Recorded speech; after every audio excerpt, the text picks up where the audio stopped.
Paul McDonnell. Paul McDonnell. From Thoroughbred Racing, Mike Keogh. Mike.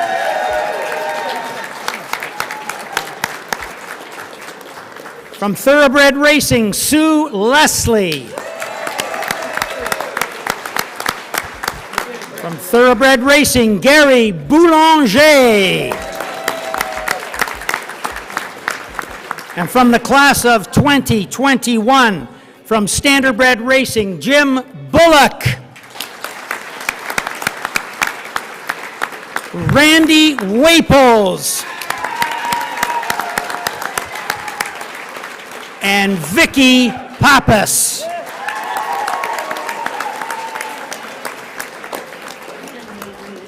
And the one wisest member of the Hall of Fame already inducted who knew to stay is Roger Atfield.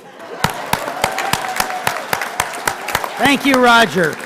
I may add from the class of 1999. Congratulations, Roger. Thank you for being with us. Okay, we'd like to also recognize the horses and the acceptors. From the class of 2020, Amour Angus, Claude Levesque. Ramblin' Willie, Doug McIntosh. McWicked, Ed James. He's been here several times tonight on the stage. And from Thoroughbred Racing, Play the King, Jay Wilmot. And one of our great guests this evening for Tepin, Mr. Robert Masterson, who has come a long way to be with us. Thank you.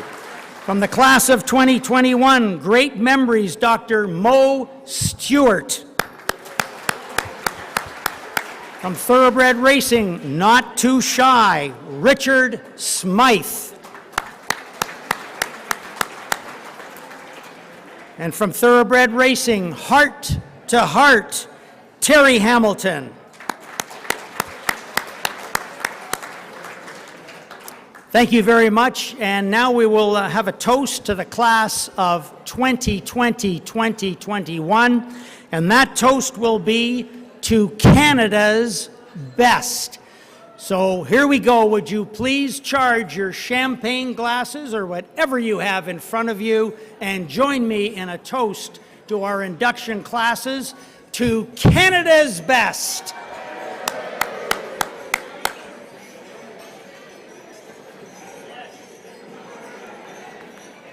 Thank you. Well, that's a rousing start to the evening. Ladies and gentlemen, quite simply, welcome back. This evening we celebrate the induction of 8 distinguished personalities and 8 outstanding horses. There's no question that COVID made us pause. And because the Hall of Fame wanted to assure full honors be bestowed on all of our new inductees, we have waited until this precise time in this familiar place to have those inductions in front of friends, families, and admirers, and the worth will be for sure the wait. So here we are, and we welcome our new inductees.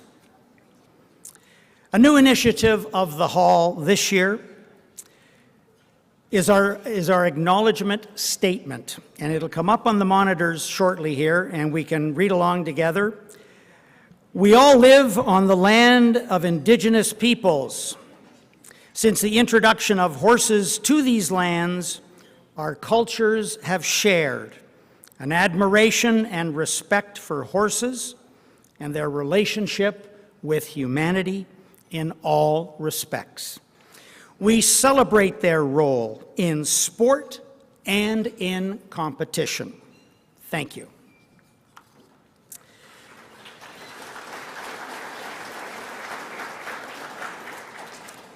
Now, would you please rise for a boisterous playing of the Hall of Fame's version of O Canada.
Thank you.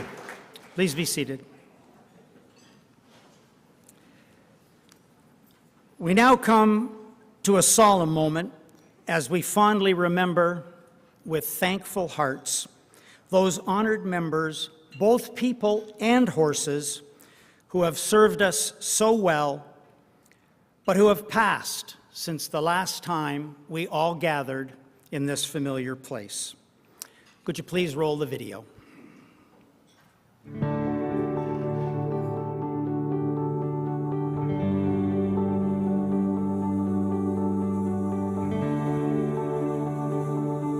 It's Awesome again, holding on gamely, and Awesome again will not be denied its place in history. He wins the Queen's Plate. Here comes Awesome again, and flying in between horses. A wild finish to the Classic. Awesome again has won.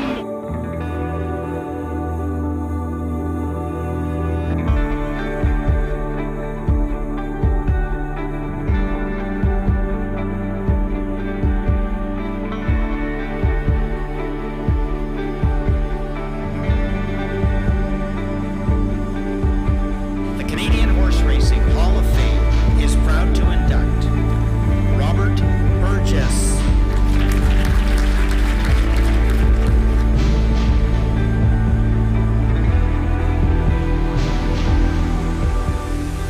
I didn't like it.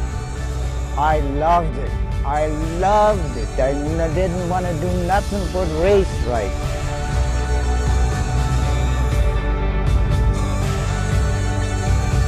And this, ladies and gentlemen, is a superstar filly, Elegant Image. The Canadian Horse Racing Hall of Fame proud to induct Elegant Image.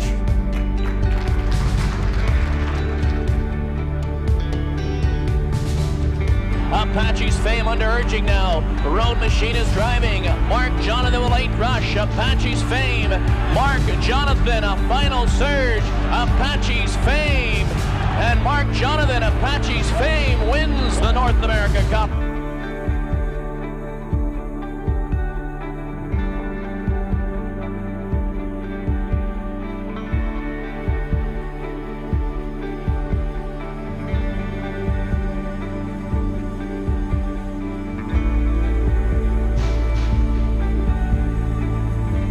Every time I drive in through the gates of a racetrack, I'm on a high. It's rewarding for me to be part of it. Canadian Horse Racing Hall of Fame is proud to induct Bill Galvin. The goalie Jeff's been out for a long time now, and he's driving in. Rocky Bogart on the far outside. Kentucky Spur in between pacers. Goalie Jeff, one final surge. Kentucky Spur, goalie Jeff reaching up. Here we are.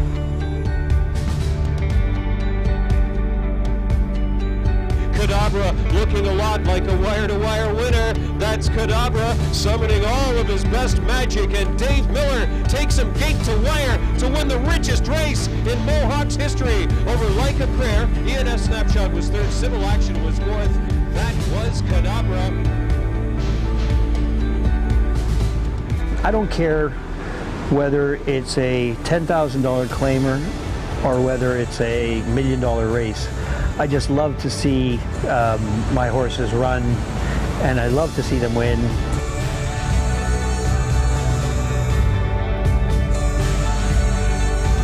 the Bribble, he's widening with every stride. With the Bribble has done it. He wins the Peter Stakes and the Bank of Montreal Triple Crown, and he certainly steps himself a champion this afternoon.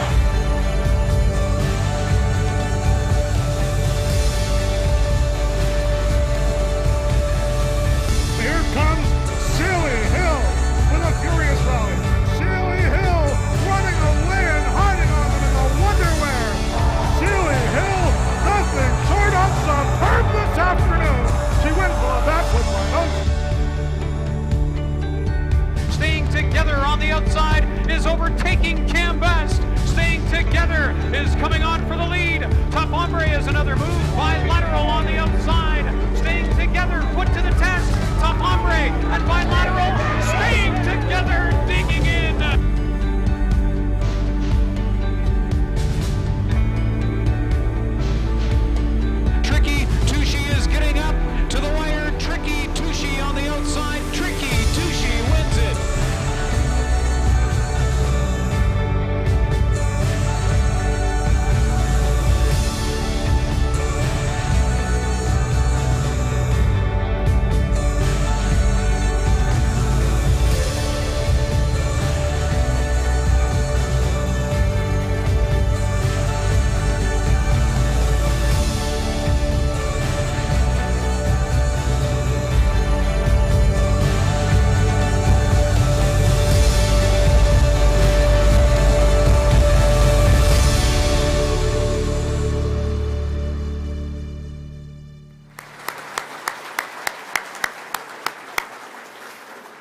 These are the wonderful people and great horses that have shaped our unbelievable history.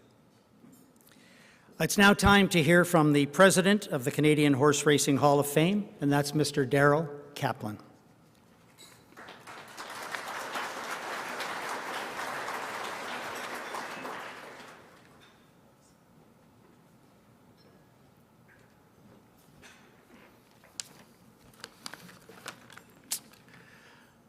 Possibly the most famous quote ever attributed to Henry Ford is this one. If I had asked people what they wanted, they would have said faster horses. To Ford, the message was clear. His future customers wanted a quick way to get from A to B, but they weren't capable of understanding the right solution. So along came the automobile and all of our problems were solved. But what if Henry Ford was the one who misunderstood what people really wanted?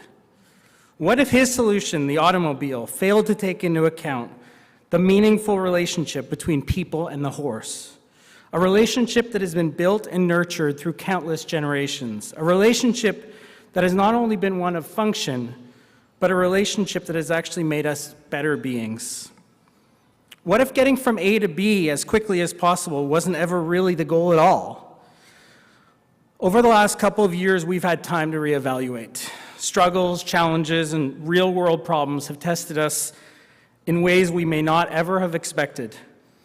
All of a sudden, the need to get from A to B as quickly as possible became secondary to things that matter to us more.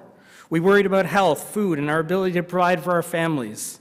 In our lives, possibly to Henry Ford's dismay, we still have the horse.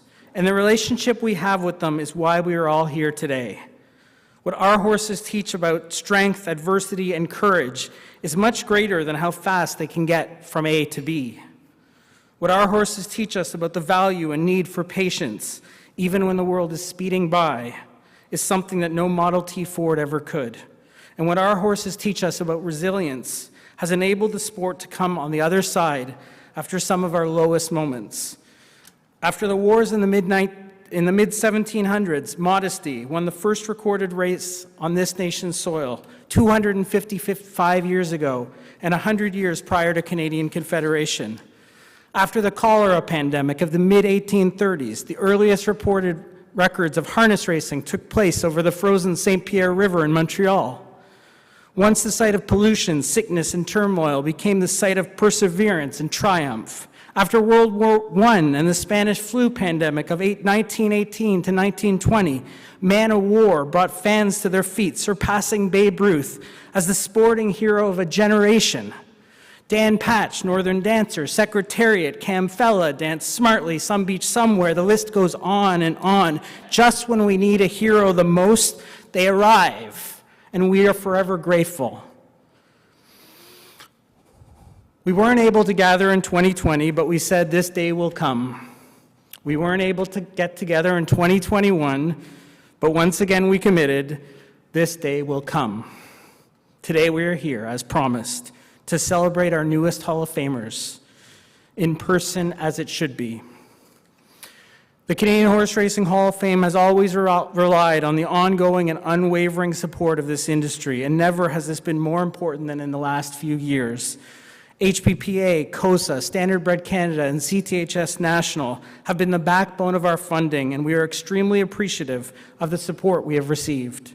Our partnership with Woodbine Entertainment, where the Hall of Fame is located, cannot be understated, and we thank Woodbine for their continued support. And to every contributor and every volunteer who keeps the Hall of Fame going, thank you. You are absolutely vital to this organization. This year, Canada's breeders also stepped up in early 2022 in an extraordinary way to support a Canadian Horse Racing Hall of Fame stallion auction initiative that was extremely successful in raising much-needed funds for the Hall, and we look forward to running it again in 2023.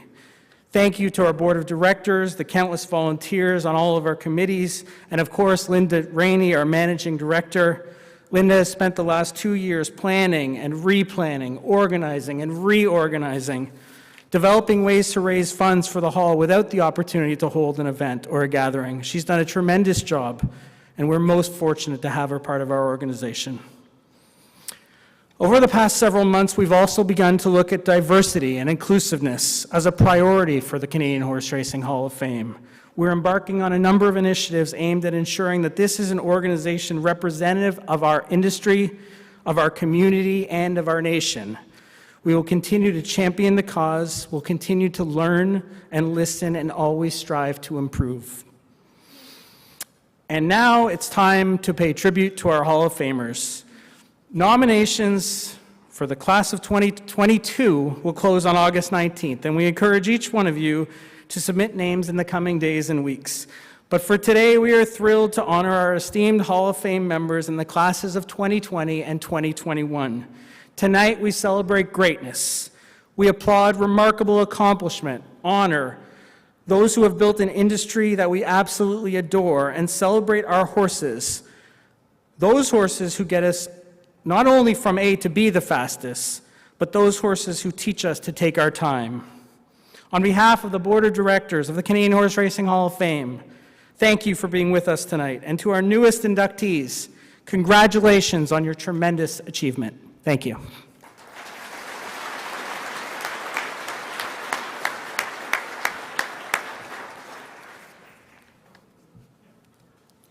Thank you, Darrell.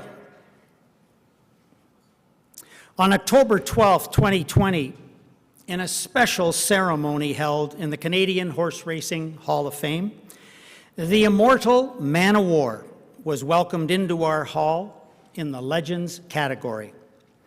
That specific date was chosen because it coincided with the 100th anniversary of Man o' War's victory in an iconic match race at Kenilworth Park in Windsor, Ontario, against Canadian-owned Sir Barton, who earlier had succeeded in the Kentucky Derby, the Preakness, and the Belmont Stakes. The immortal Man o' War, a cultural icon, considered to be one of the best horses of all times, and also an influential sire. So significantly impacted Canadian racing that his positive effects still reverberate to this day. Let's have a look at the video.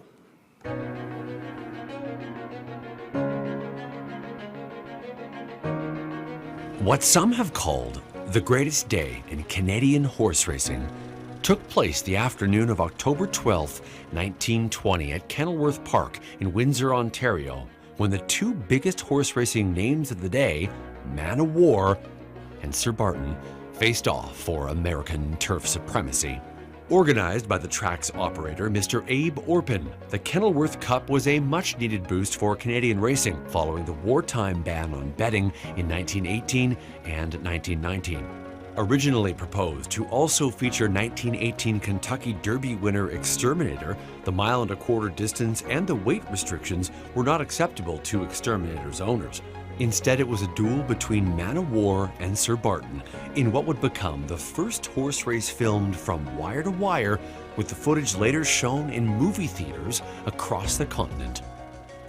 Owned by Sam Riddle of Philadelphia, Man o' War was the leading three-year-old of 1920, holding more records than any other horse of his time.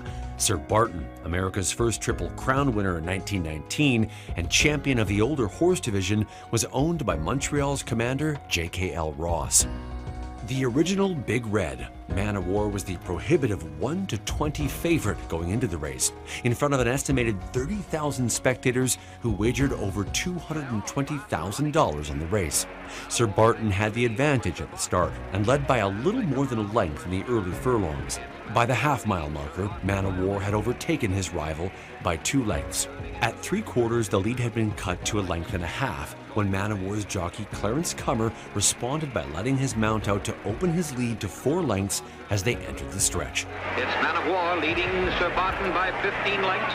With Sir Barton being urged to his limit, Man o' War continued to run effortlessly to cross the wire ahead by 7 lengths, lowering the track record for a 1.25 miles by 6 2/5 seconds to 2:03 flat. Man o' War is an easy winner. For his efforts, Man o' War received the winner's share of a $75,000 US purse and a Tiffany & Co. designed gold cup valued at $5,000. That same trophy, known as the Man of War Cup, was later donated to Saratoga by Mrs. Riddle and is now presented annually to the winner of the Travers Stakes. Man of War's lone race on Canadian soil was also his final career start and win, something that was repeated by Old Bones, Exterminator, and a later Big Red, Secretariat, who also concluded their careers with wins at Canadian tracks.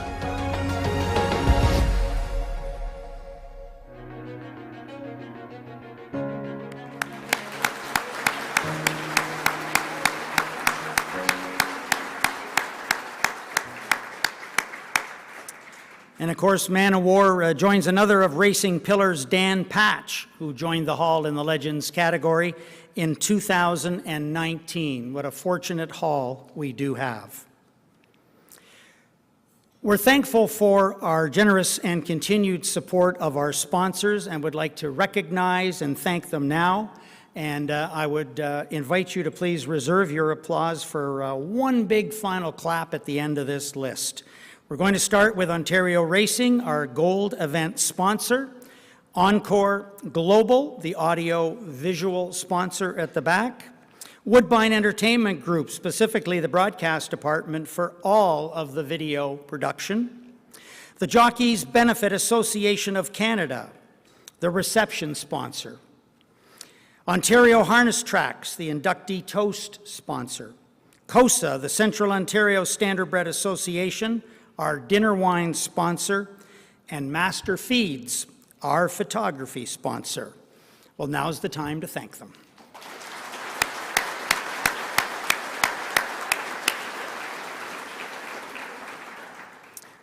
We now move into the induction portion of our evening, and the dynamic team of Kelly Spencer and Robert Geller, two of the most popular personalities in the game, not named Randy Waples, are going to be your co-host for these inductions. So I would invite both Kelly and Robert to please come to the stage now.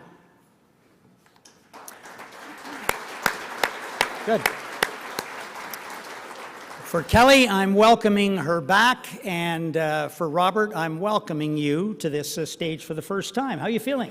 It is an honor and a pleasure. Thank you so much, Jim, for allowing me to be part of this, just in terms of seeing the footage, seeing some of the past winners of this award, and I just think it's an amazing history, and I'm just a delighted person tonight to be involved and to be a part with Kelly. So thank you very much. Thank you for being here, Robert, and thank you, Kelly, for being back again. My pleasure. Always great to share the stage with you. And Robert, I've never met before, but I'm sure we're going to have a good time this evening. And we are. So nice to see all of these. Now, these might be, I don't know, pandemic goggles. I don't know. But this looks like the best room I've seen in at least 2.5 years, for sure. So, Kelly, I do want to point out to people that those connections of the winning horses will be interviewed by you after their photo here on stage. The personalities that are getting invited, well, we'll let them speak for themselves, but please watch the trap door here. It goes off at 3 minutes.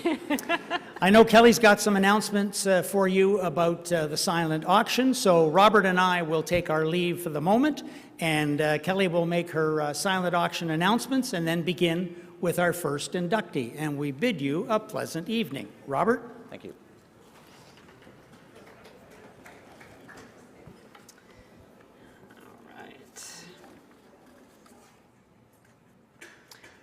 All right, so thank you very much, Jim. Thank you, everyone, for allowing me to be here. This is a great honor. So many friendly faces and dear friends in the audience tonight.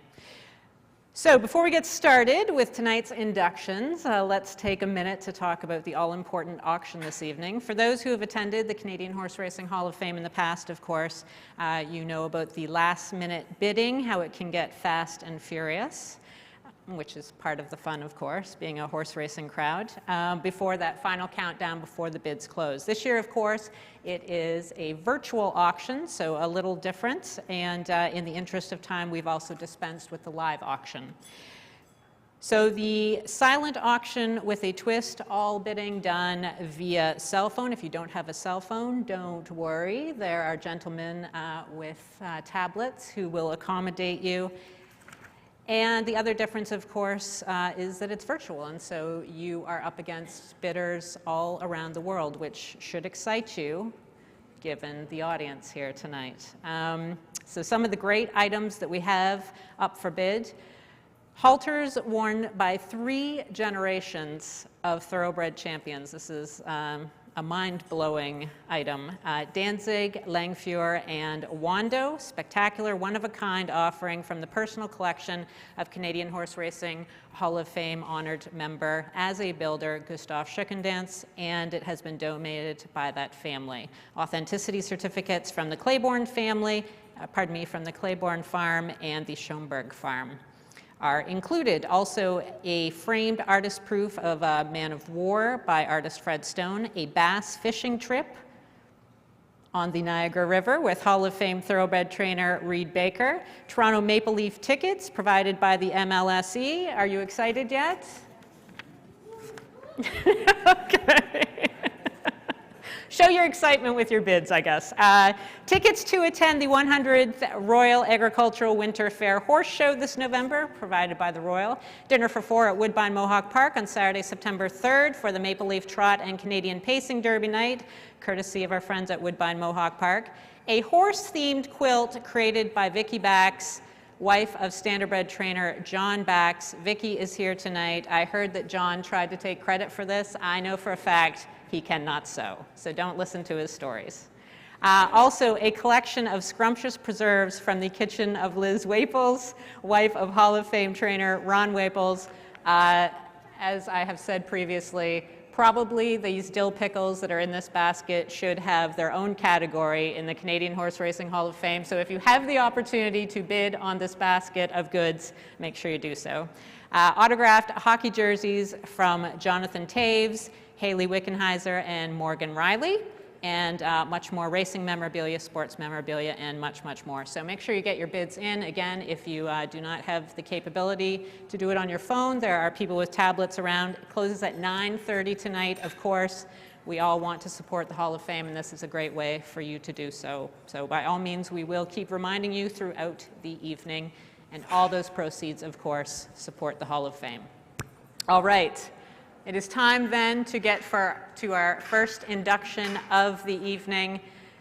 And our first inductee this evening is celebrated as an outstanding broodmare whose productive racing sons became successful trotting sires, including Angus Hall, who preceded his dam into the Hall of Fame by 1 class.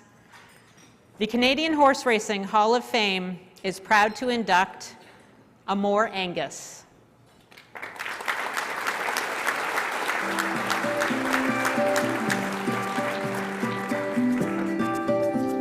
Bred and foaled by Pierre Levesque's Ferme Angus of Bedford, Quebec, Amore Angus made her mark on the standardbred industry as a broodmare. In total, Amore Angus had 15 foals, 11 of which raced, earning in excess of $3.5 million.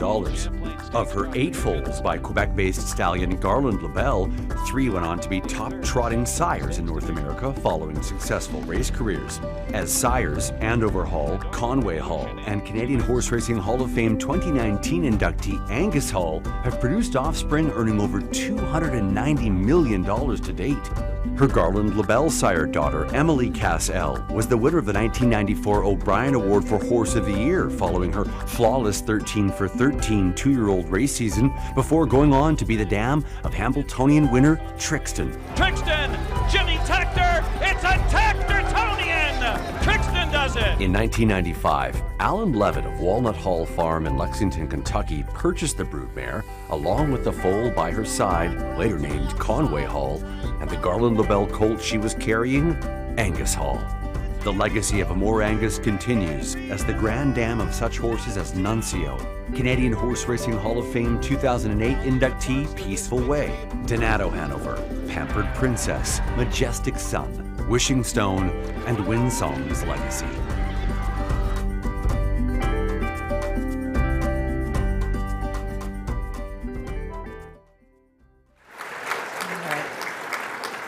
Making the presentation is Dustin Jones, who drove, trained, and co-owned Amore Angus's first foal. Emily Cassell, Canada's Horse of the Year in 1994, and Dam of Hambletonian champion Trixton, accepting as Claude Levesque, son of Hall of Fame member Pierre Levesque, who bred Amour Angus. Because of Emily Cassell, it was unbelievable. All right, no, let's move out here, Claude. All right, great. All right, so I'm joined here.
The accomplishments specifically of these broodmares in the Hall of Fame? Well, actually, she's part of the success of the farm. Angus Farms was unfortunately closed because of the Quebec situation, but Amour was a big proud and make the farm well known over the world, I think, at one point, you know. All right, excellent. Thank you so much. Congratulations. Thank you. All right, there you go. Claude Levesque, Amour Angus.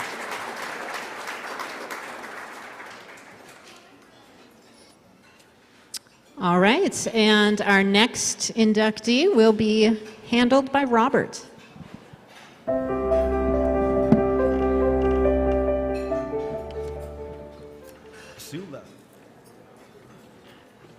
Thank you, Kelly. And it is a pleasure to have got to know so many of the inductees for this current class and of 2020 and 2021 personally. Our next inductee benefited significantly from a successful owner, trainer, breeder portfolio, positioning herself perfectly as a staunch industry defender and as a committed industry leader, advocating judiciously for horse people's rights, chiefly as the president of the Horsemen's Benevolent and Protective Association. The Canadian Horse Racing Hall of Fame is proud to induct Sue Leslie.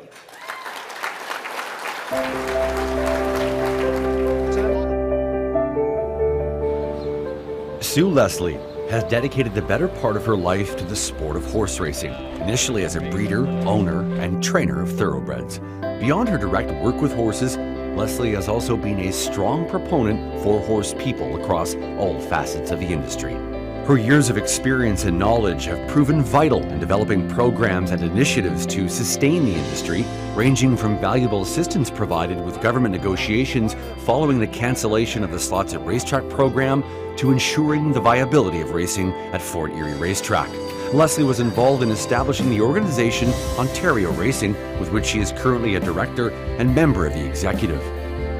Positions she has held, both past and current, include President and Chair of the Horsemen's Benevolent and Protection Society of Ontario, President and Chair of the Ontario Horse Racing Industry Alliance, Director on the Avelino Gomez Memorial Foundation, Director of the Canadian Horse Racing Hall of Fame, Director of Long Run Thoroughbred Retirement Society, Steward of the Jockey Club of Canada, as well as a member of the Canadian Thoroughbred Horse Society. Yes, congratulations to Sue Leslie. In 2011, Leslie was honored with a special Sovereign Award for her dedicated work, and she continues to be a strong leader and a devoted advocate.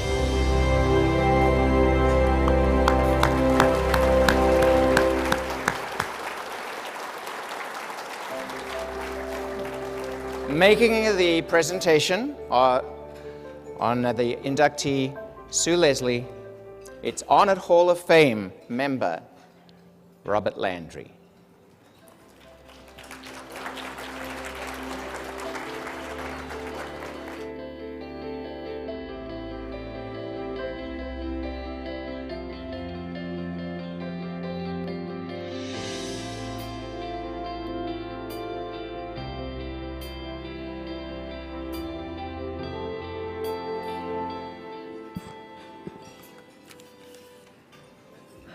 Well, good evening, and what an honor and privilege this is.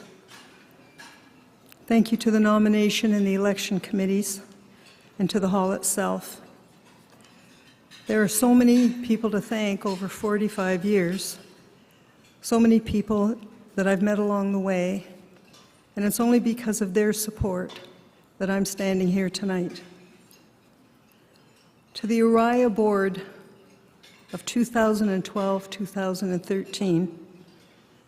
Some were here tonight: Jim Bullock, Billy O'Donnell, Glenn Secura, Hec Kluche, and Walter Parkinson.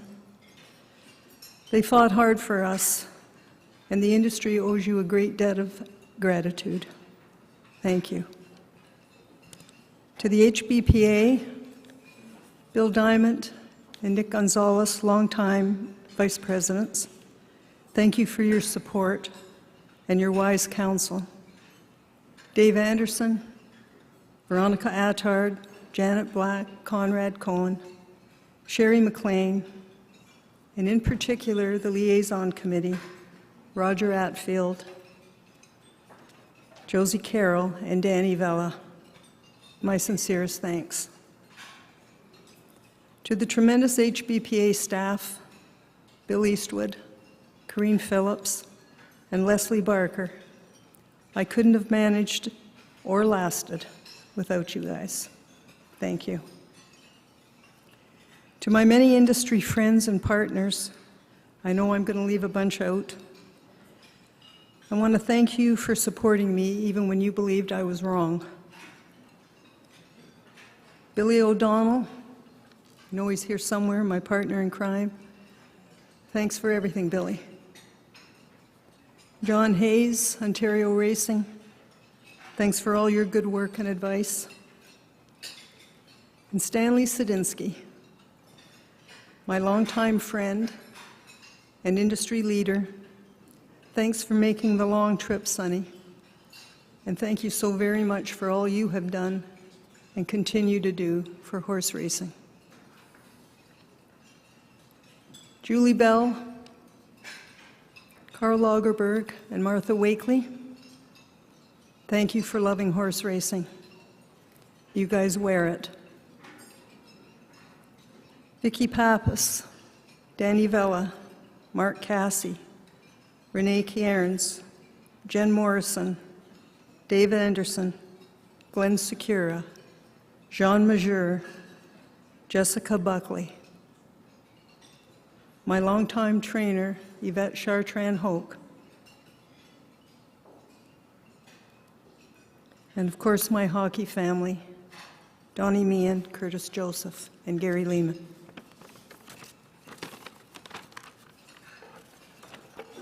I've been blessed with two families. I have a number 2 family. They're called the Landrys. In particular, Hector and Pauline, Gail and Bill, Aaron, and my godson, Stephen, Dave and Heather, Rob and Sam. But to all the Landrys and the Flanagans, for your ongoing love and kindness, the great dinners, the overnight stays, the long chats, thank you, I love you, and I'm so glad you're here. To my birth family, my mom and dad, my brothers and sisters, who bless me with lots of grandchildren or godchildren. When I think of them, my heart just melts. Don and Chris, Spencer and Val, Kate, Taylor and Sloan, Matt and Liam, and Donna. You all are a very important part of my life, and I'm so very proud of every one of you. To my sisters and brothers, my life would have been much harder without you. I miss my brother Bob at the races. To my sister Diane and Larry, you've been so kind and wonderful role models, and you bless me with a Donna. To my brother Wayne and sister Jan, also my lifelong friend and hairdresser, who've always been there for me, who've shared their home and made it my own, and blessed me with 3 beautiful godsons who I treasure. You have always been and continue to be a great source of comfort to me. Rob Landry, he's gone. My adopted son. We've shared many of the highs and lows of horse racing and life, and we have shared our life crises. He has come to be very close to my family as well. I treasure our relationship, and life is better because I know I can always count on you, Rob. Also thanks to Rob's beautiful wife, Samantha, who puts up with us arguing and bartering back and forth, just looks at us with a smile. Thanks and love to you, Sam. Last but surely not least, my kid sister, Val. If there's a more kind or caring person in the world, I don't know who it is. Val has been a great joy in my life. She's been there for every phone call, lived and died every horse race, helped clean up every mistake, and is always there when I need her. She is an amazing woman, and I am beyond grateful for you and Terry and my 2 beautiful godchildren. Thank you is not enough. In closing, I would just like to say, horse racing's future will be in grave jeopardy if we fail to put the health and welfare of our horses first and foremost. In my leadership roles, I've had the exposure of the growing concerns of the public, of the regulator, and of groups like PETA. The welfare of our majestic horses, including a dignified life after racing, must be our #1 priority. Thank you to horse racing and to the horses for the wonderful life it's afforded me. Thank you.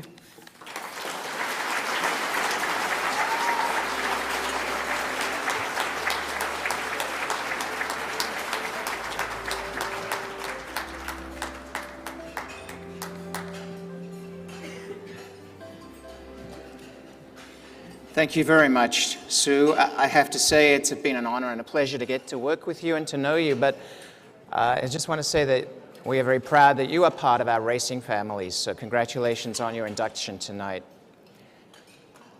and for your graceful words. Now, we know how important a horse race is, and we know how important a racehorse is, and there's nothing quite like being able to call a racehorse that's so talented.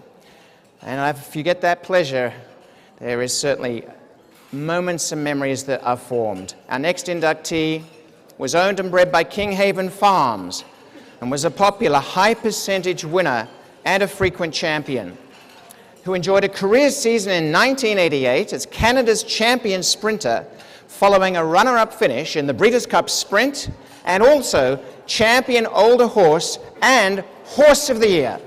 The Canadian Horse Racing Hall of Fame is proud to induct Play the King.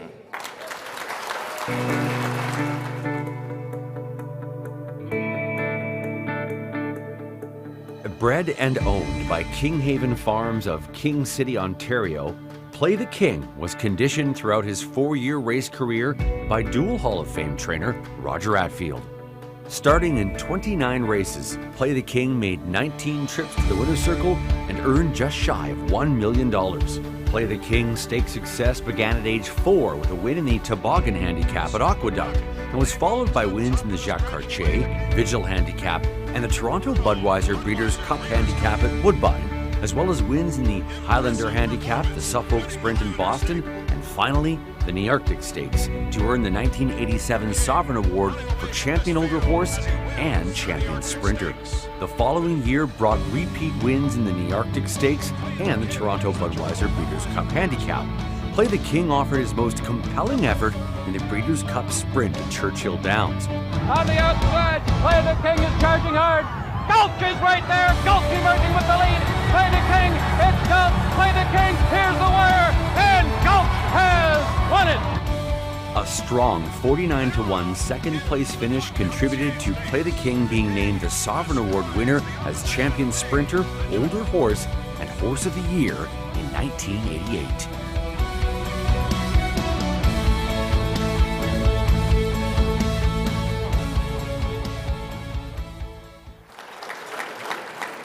Making the presentation is Ian Black, longtime farm manager at Kinghaven Farms and a successful trainer.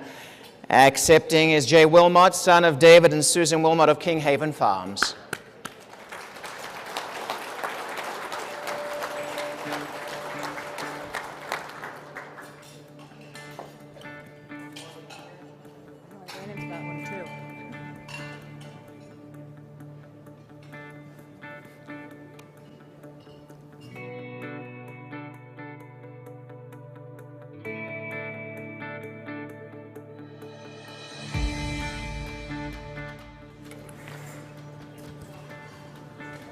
Hi, Jay. Hi.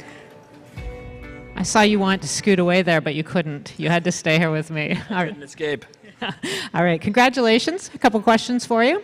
The late 80s and early 90s were highly successful times for Kinghaven Farms with a Horse of the Year title for Play the King and Triple Crown successes for With Approval and Izvestia. My question for you is, what stands out about that remarkable time?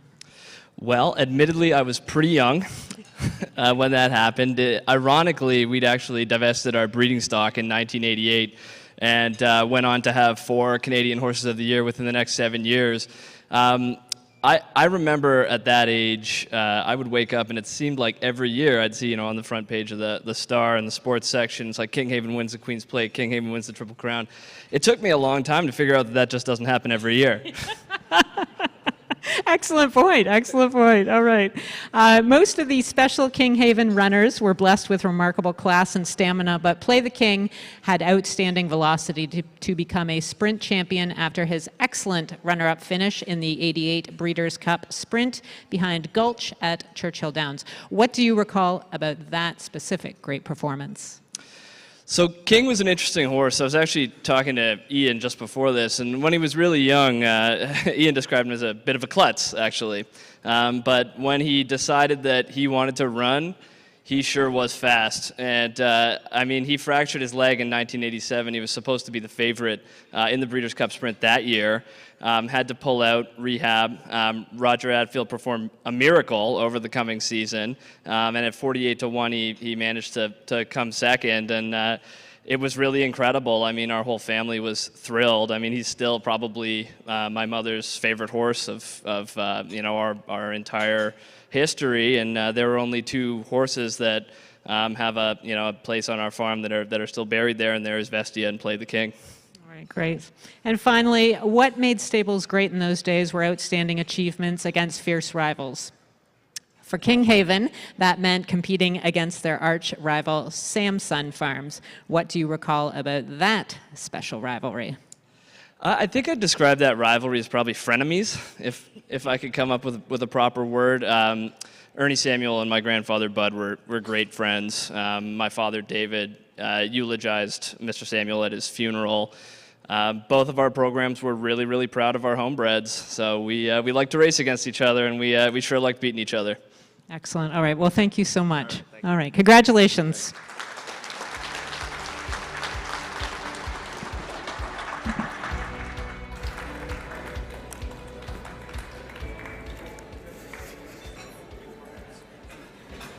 Frenemies. Frenemies, that seems to describe a lot of us in harness racing and thoroughbred racing. All right, our next inductee for this evening contributed significantly and in many different roles to the benefit of the standardbred industry as an avid horseman and exemplary industry leader. He enjoyed considerable success as a stallion syndicator through his Glengate farm, where Hall of Fame members Balanced Image, Angus Hall, and Apache's Fame all succeeded mightily. The Canadian Horse Racing Hall of Fame is proud to induct Jim Bullock.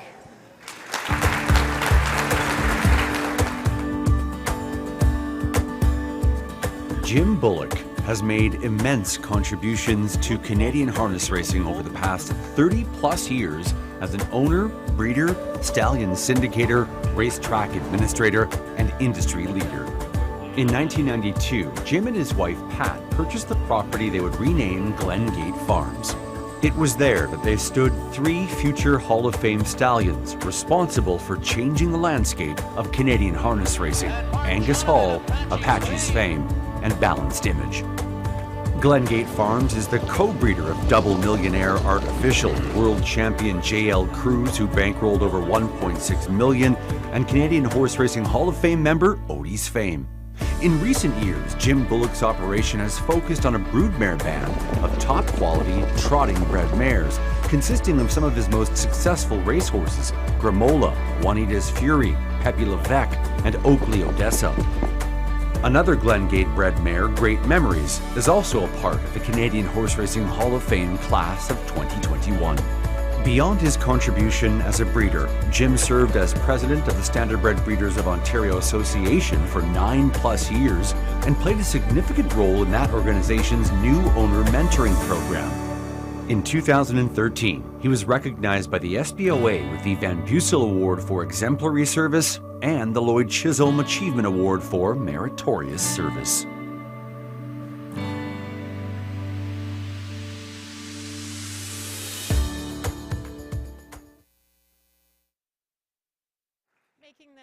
Making the presentation to Jim Bullock this evening is the marathon man, Hector Clouthier.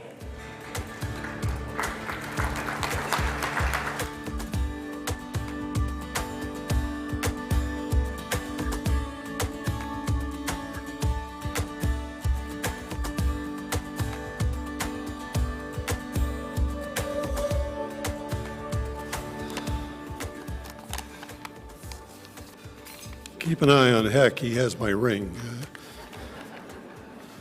You know, Hector, thank you very much for being here this evening. And prior to this evening, I would have said my penultimate recognition in this sport or industry of ours was being mentioned in your book, Give 'em Heck. But let me begin by adding my congratulations to my fellow inductees. I'm deeply honored to be inducted into our industry's Hall of Fame.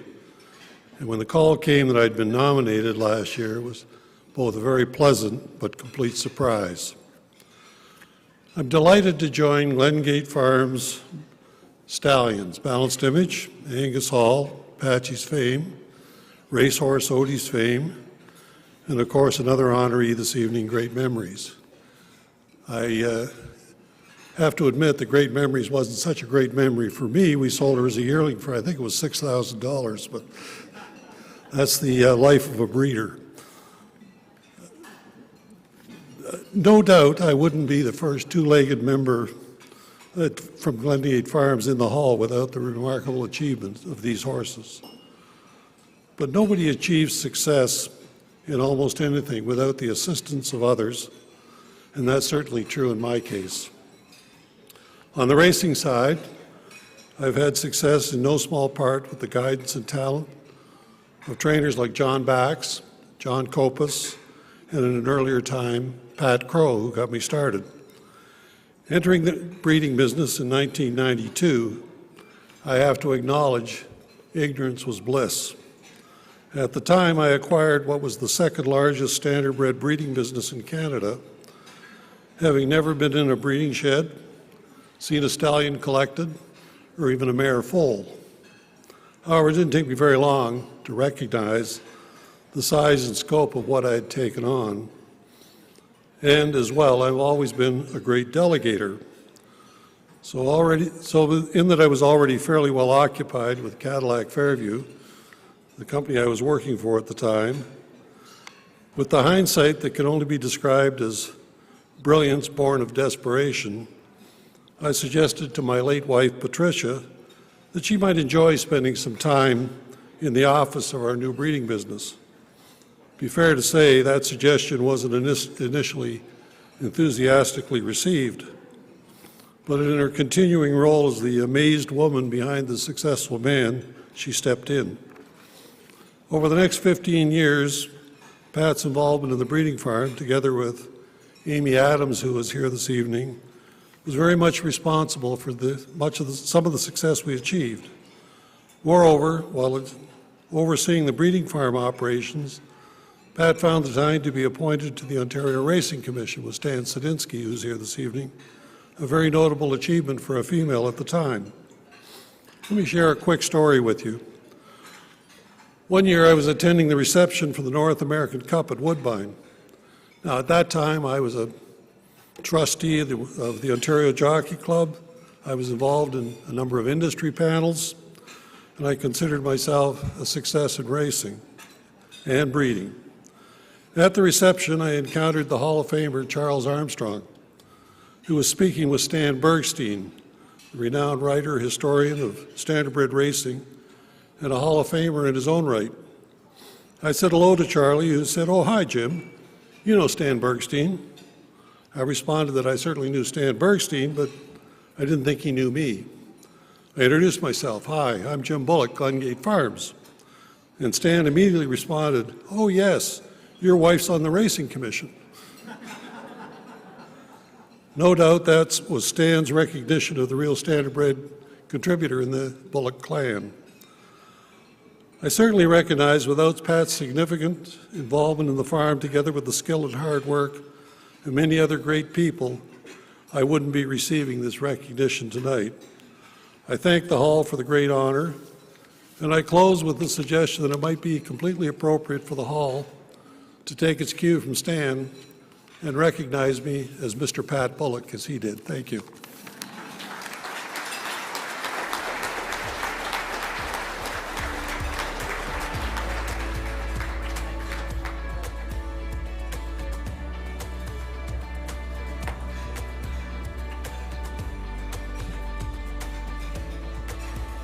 Thank you to Jim and Hector, a Boston Marathon athlete.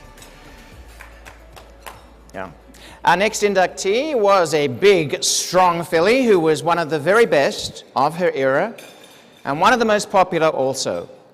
She often faced the boys and won races in bunches on the dirt, on the turf, including 11 stakes races.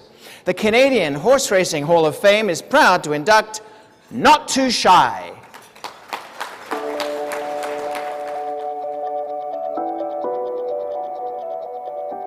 Bred and owned by Canadian Horse Racing Hall of Fame member Conn Smythe and trained by DP Donnie Walker, Not Too Shy, a daughter of Nearctic out of Twice Shy, would establish herself as one of the top stakes-winning fillies of her era. During her rigorous sophomore season of 1969, Not Too Shy took victories in the Fury, Wonderwear, Maple Leaf, and Duchess Stakes, a race in which she defeated Kentucky Oaks winner Hail to Patsy. Not Too Shy would narrowly lose the 1969 Canadian Oaks to Kinghaven Farms future Hall of Famer Cool Mood. These two fillies battled 3 more times, with Not Too Shy prevailing in each of those meetings. Often racing against older males and equally adept on both dirt and turf, Not Too Shy won 5 stakes races in 1970 and was named Canada's champion older filly. At age 5, she continued to race at a high level, earning 6 wins in 14 starts. Not Too Shy retired with 11 stakes victories among her 23 wins. As a broodmare, she produced multiple stakes winner and 1978 Queen's Plate contender, Lucky Colonel S.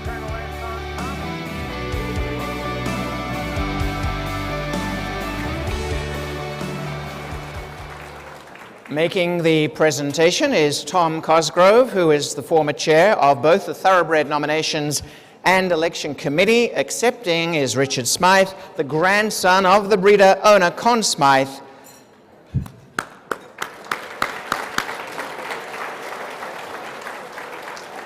And Kelly will join.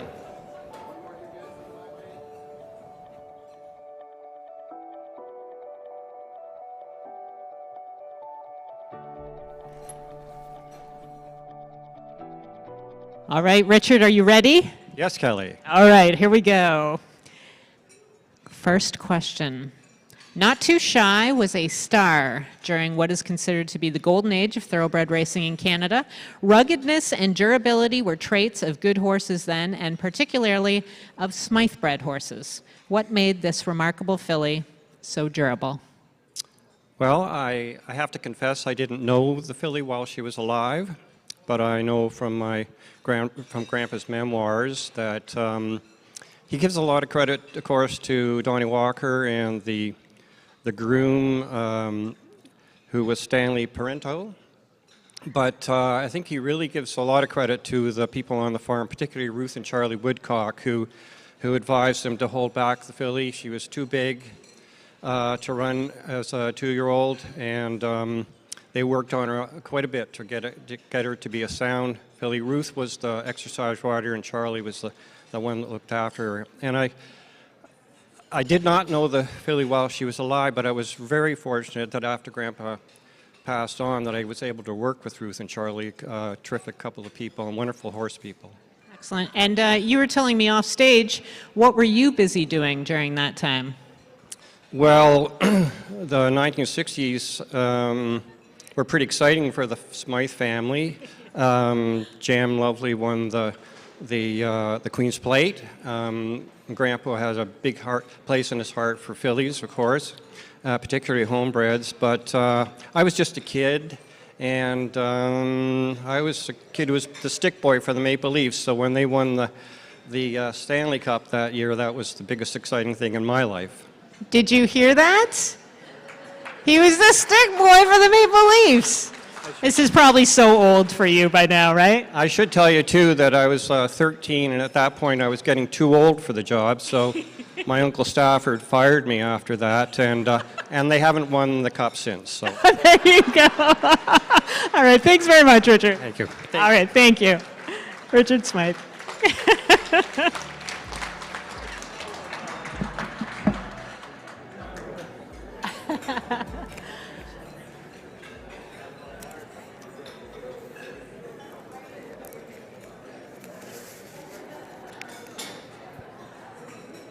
Now we know. Now we know why they haven't won since. All right. Our next inductee enjoyed the lifestyle of training standardbreds in the pursuit of developing the next champion. Enabled early in his career by some of the best teachers in the game, Breeders' Crown winners became a vital part of his legacy, but 1999 became a pivotal year of success for him as trainer of pacing Triple Crown winner Blissful Hall. In recognition, he earned an O'Brien Award as Canada's Champion Trainer of the Year. The Canadian Horse Racing Hall of Fame is proud to induct Ben Wallace.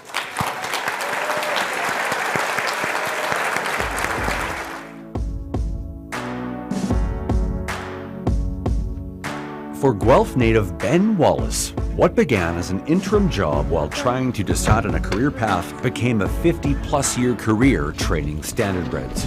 Before going out on his own, Wallace honed his skills with such notable trainers as Hall of Famer Keith Waples, Garth Gordon, and finally as an assistant trainer to Canadian Horse Racing Hall of Fame 2001 inductee Bill Wellwood. From humble beginnings with a horse named Clifftime, described by Wallace as the horse that changed his life, to training winners of some of North America's biggest harness races, Wallace's career has included both the enormous success and some of the most challenging experiences possible. Among the list of Ben Wallace trainees are 1999 pacing Triple Crown winner and Canadian Horse Racing Hall of Fame member Blissful Hall. Down the stretch he comes, a Triple Crown winner, all the way, Blissful Hall! Breeders' Crown winners Totally Western and Pan's Culotte, and $1 million plus winners Apprentice Hanover, Easy Lover Hanover, Zuka, Cam Swifty, Camotion, and Lookout Victory. Through it all, Wallace exhibits resilience, determination, and a continued commitment to the horses and sport he loves. Qualities the owners whose horses he has trained have supported, never more so than following a devastating 2016 barn fire. Awarded an O'Brien as Canada's Trainer of the Year in 1999, Ben Wallace's career stats at the time of his induction include over 1,900 wins and more than $38 million in purses, while surpassing the $1 million mark in 18 consecutive seasons.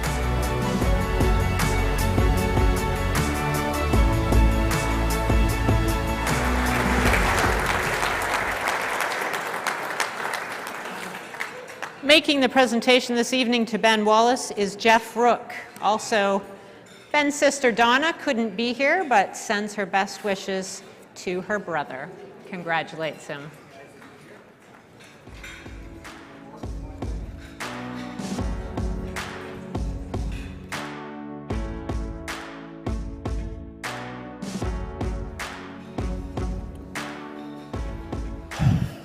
Thank you very much. Certainly to the Hall. We appreciate this evening. We know the troubled times you had to putting it all together, and I know every one of us are very, very happy to get together and get it together. I'm going to cut right to the chase here. I was not born into the horse racing business. I took the crazy idea of 1971 to go to Buffalo Raceway, which happened to be the armpit of racetracks, to see what horse racing was all about. The man who hired me at the time told me, this was November of the year, he said, if you make it through the winter, you'll be in the horse business for the rest of your life. Here I stand. I can't begin to name all the horses or the people that own them and the thanks that they deserve from me for the occasions. However, I have to acknowledge one man. People have called him a mentor, which is not fair because he's much, much more a mentor to me. Bill Wellwood, I spent over 6 years with him during a very pivotal time in my career. He opened the door to bigger stages and bigger things. Every single day was an adventure with Bill, and I was very lucky that he took me along for the ride. To all the caretakers, grooms, blacksmiths, farriers, service people, how can I thank you enough? You came along, you kept the big wheel going, and I was fortunate enough to be part of it. I'm just a cog in a very, very big wheel, and I'm very, very fortunate to be part of it. This ring, I'll wear it with gratitude, honor, pride, and I'll represent it with the dignity it deserves. Thank you very much.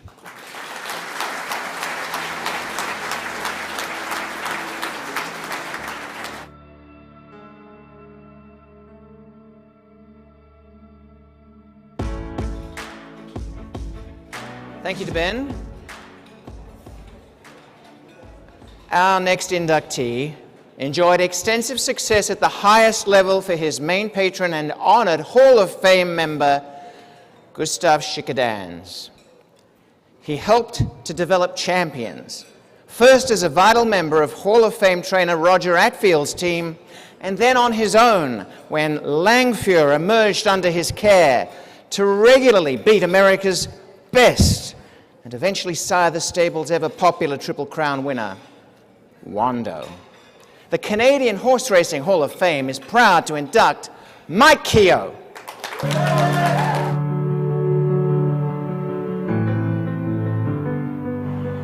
As the son of an assistant trainer from Epsom, England, Mike Keogh seemed destined for a career in racing. A visit to Canada in the late 1970s enticed him to relocate, and he eventually began to work as an assistant to Hall of Fame trainer Roger Attfield, whose stable included many eventual Hall of Fame members during Keogh's tenure there, highlighted by Carotene and Canadian Triple Crown winners with Approval and Isvestia. Among Keogh's favorites while working with Attfield was multiple graded stakes winning sprinter and 1988 Horse of the Year, Play the King, who coincidentally is also a part of the Canadian Horse Racing Hall of Fame class of 2020. In 1992, Keogh took the position as private trainer for Gustav Schickedanz, providing him the opportunity to develop Langfuhr into a 3-time Grade 1 stakes winner and the 1996 Sovereign Award champion sprinter. The first of 2 Queen's Plate winners for Keogh and Schickedanz came in 1999 with Woodcarver. In 2003, the biggest year of Keogh's career, he trained two sons of champion Langford for Shikadans, Wando and Mobile. Both horses were at the top of their game, finishing 1-2 in the Queen's Plate. It is all Wando, sharp, strong, and a dominating winner of the Queen's Plate. Wando, simply spectacular.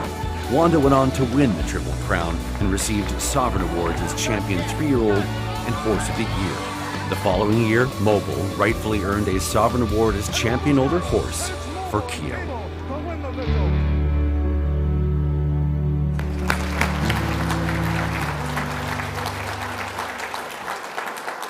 Making the presentation to Mike Keogh is Laurie Kenny, the longtime farm manager for Gustav Shikadans.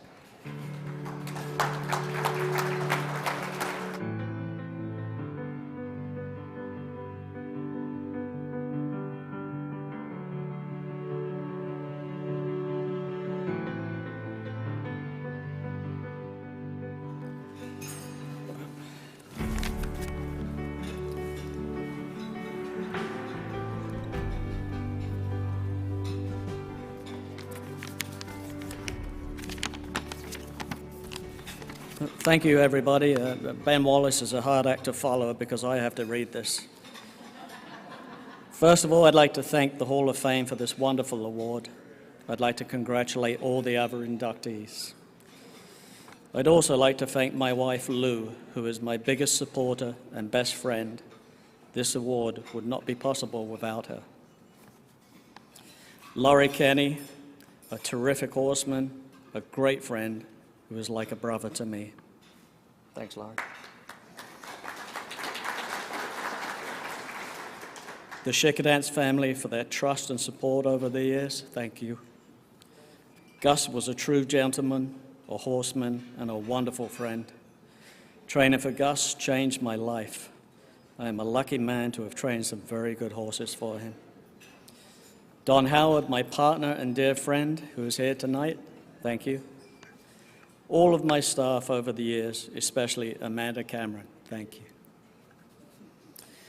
My veterinarian, Dr. Candice Allen, who takes such great care of our horses, I thank her very much. My beautiful family who are here tonight, thank you. And thank you to my mentors, Phil Hughes, Roger Atfield, Mike Doyle, John Tamero, and J.C. Meyer. I'd just like to finish by saying everything good that has happened in my life has been because of horses. I am truly grateful. Thank you very much.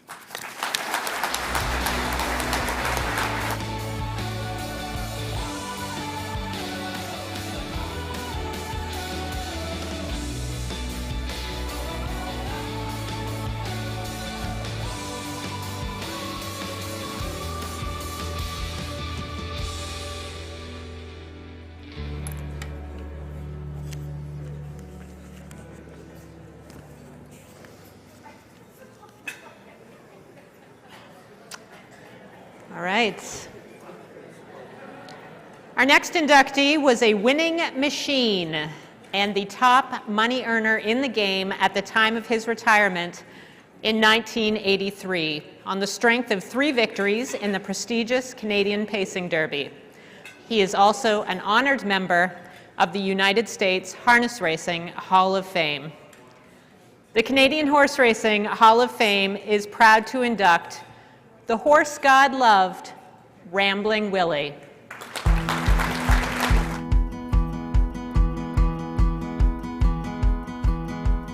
During the 1970s and early 1980s, pacer Rambling Willie was a celebrity with a fan base reaching well beyond the racetrack.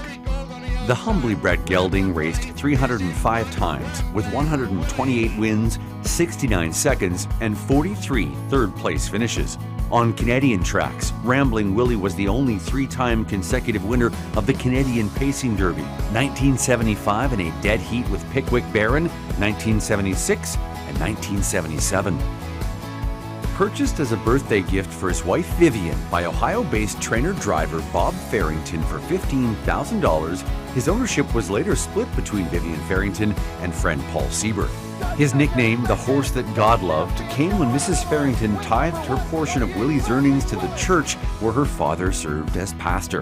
In 1981, a book bearing Willie's nickname was published, and the fan favorite, along with his connections, toured throughout the U.S., making appearances at racetracks and on television shows including 60 Minutes and The Merv Griffin Show. At each stop, Willie would sign books with an inked hoofprint for his throngs of admirers. At the conclusion of his racing career in 1983, Rambling Willie was the leading standardbred money winner of all time, earning more than $2 million, primarily from overnight and invitational races. His post-racing years were spent as a resident of Kentucky Horse Park, where he greeted adoring fans. Following his passing in 1995, Rambling Willie was laid to rest near his paddock at the Horse Park's Hall of Champions.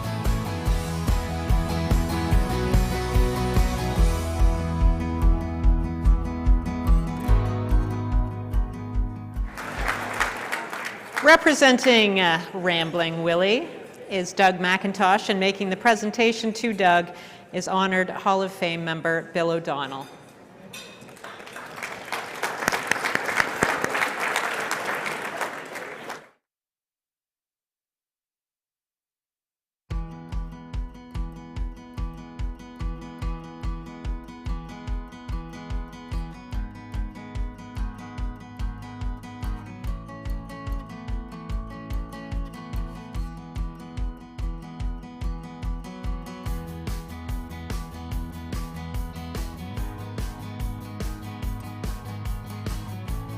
All right, Doug, let's move over into the middle a little bit here. There we go. All right.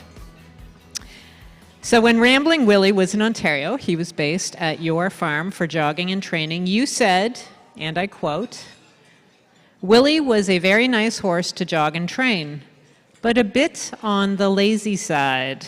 I don't believe Bob ever trained him too hard. What else can you tell us about Willie's temperament?" Well, firstly, he was at my farm because he was being worked on by Dr. Lloyd McKibben, and I was only a couple miles from his clinic, and they needed someone to keep him up in shape. So I was fortunate enough to get him. I guess I was in the right place at the right time. And he was just jogging and training at my farm, and he was just a very unassuming, big, clumsy horse. But when you turned him the right way, he did it right. I recollect that Bob called me and said, do you think he's ready to go? And I said, I don't know. He said, well, train him pretty good. He said, and we'll see. I'll call you at 9 o'clock.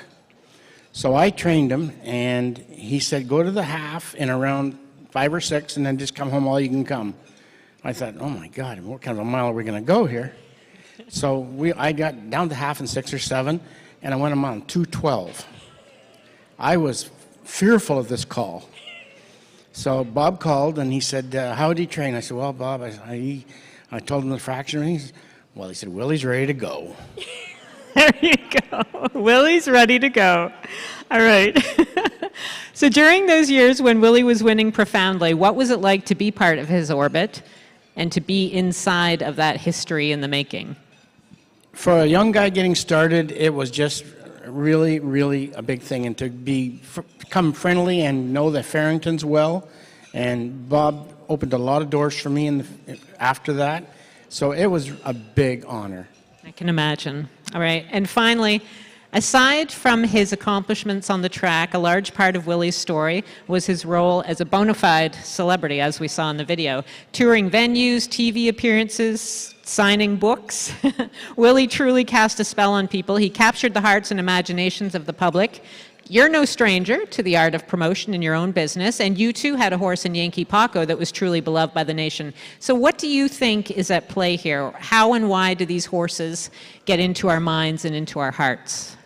I think Willie was just a big, plain horse that could really do it right. There was nothing flashy.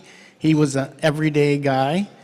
And plus, you know, the Farringtons donated 10% of what he made to their local church. So he became very popular, and it just was a great story. It is a great story. Thanks for sharing it with us. Thanks, Kelly. All right. Doug McIntosh representing Rambling Willie.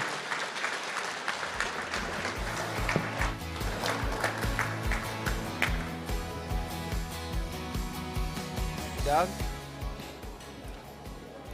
There are some racehorses that we just never know what we have when we see them for the first time, and some of them just grow into themselves like no other. Our next inductee is recognized not only for her amazing achievements at the highest level, but for the degree of difficulty she overcame, traveling internationally and beating the colts. An unprecedented winner of the prestigious Group 1 Queen Anne Stakes at Royal Ascot, of the Breeders' Cup Turf, and of the Rika Woodbine Mile. She was named Female Turf Champion twice and will be inducted Friday of this week into the National Museum of Racing and Hall of Fame at Saratoga. The Canadian Horse Racing Hall of Fame is proud to induct the Queen of the Turf, Tepin.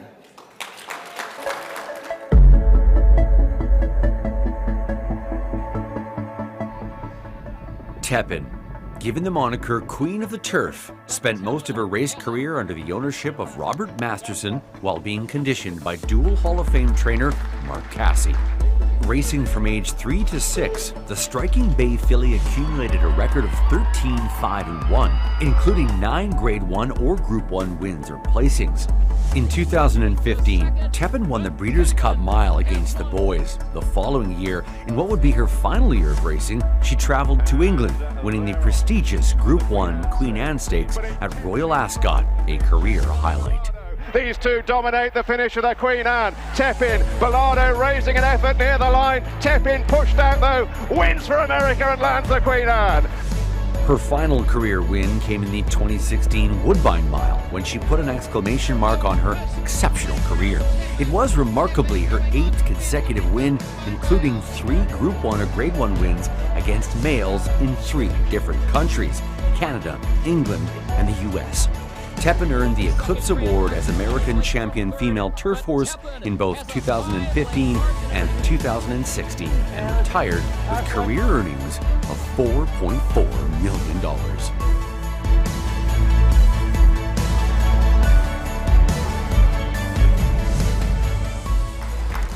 Making the presentation is Glenn Secura, past president of the Canadian Horse Racing Hall of Fame and current chief steward of the Jockey Club of Canada, and accepting as Tepin's owner during her superlative racing career, Robert Masterson.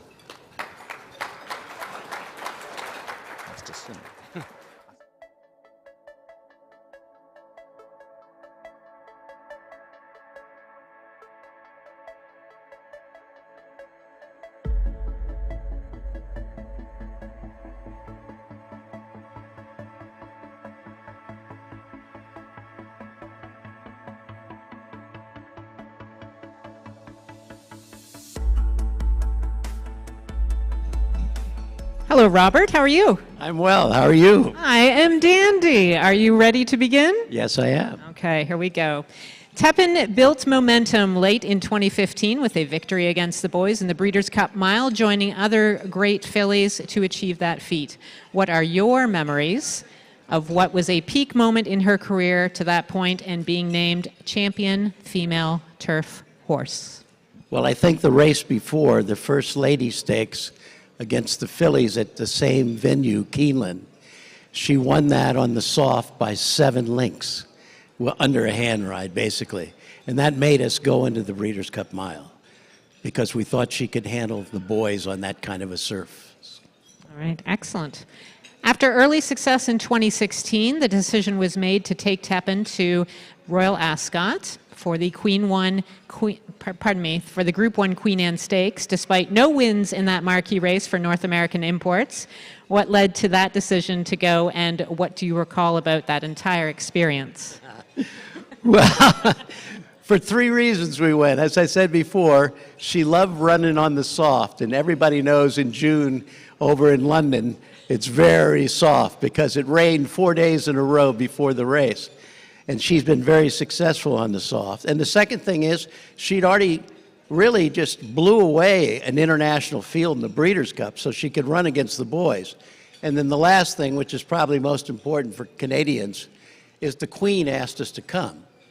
What the Queen wants, Queen gets, right? Fair enough. Makes sense to me. Absolutely. Okay, and finally, later in 2016, Tepin again beat the boys, this time in the Rico Woodbine Mile, where she was totally embraced by an appreciative Canadian audience. That made it 3 Grade 1 Group 1 wins in 3 different countries against the boys and a second Eclipse Award as champion female turf horse. What do you recall about that episode?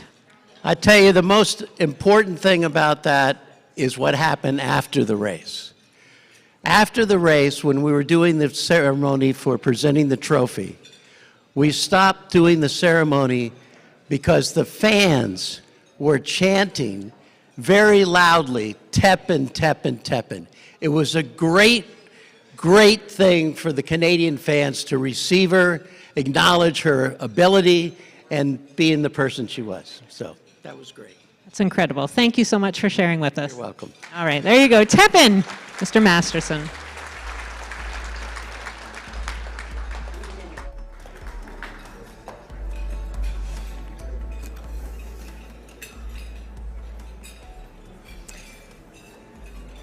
Just a reminder, folks, the silent auction will close at 9:30, so still an opportunity for you to get your bids in and, of course,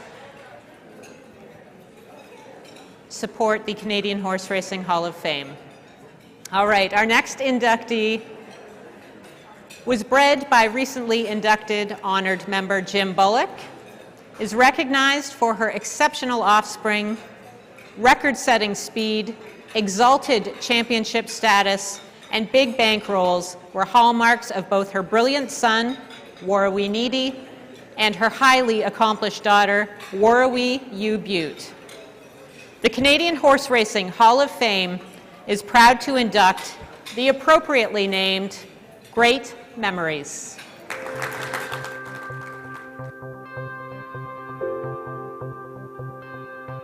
2021 Standardbred Female Horse Inductee Great Memories pedigree is filled with Hall of Fame connections.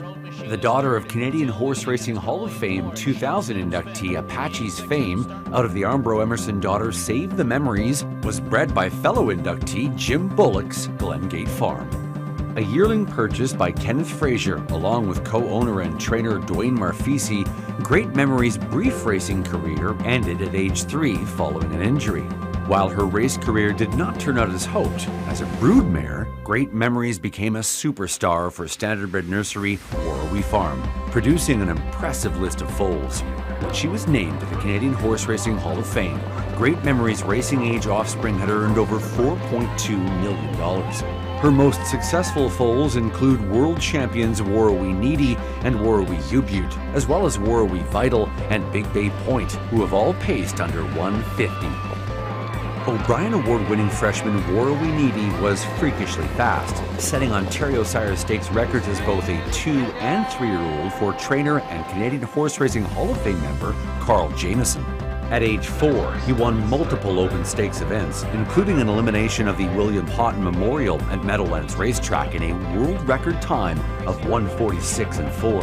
Well, it's Warrawee Needy. The perfect drive did it. Jody Jamieson, Warrawee Needy home, 1:46 4/5, equaling the all-time mile mark. In total, he won 29 races and more than $1.25 million during his career.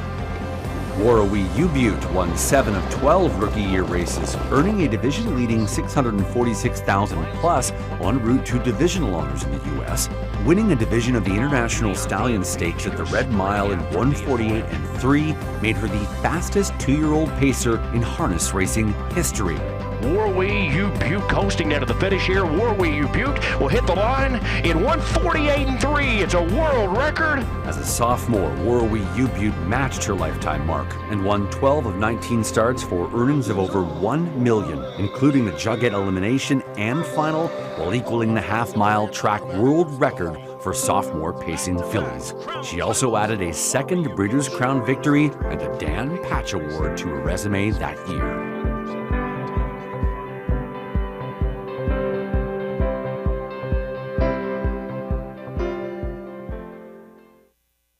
Making the presentation this evening is Brian Paquette, and accepting on behalf of Dr. Mike Wilson is Dr. Maurice Stewart.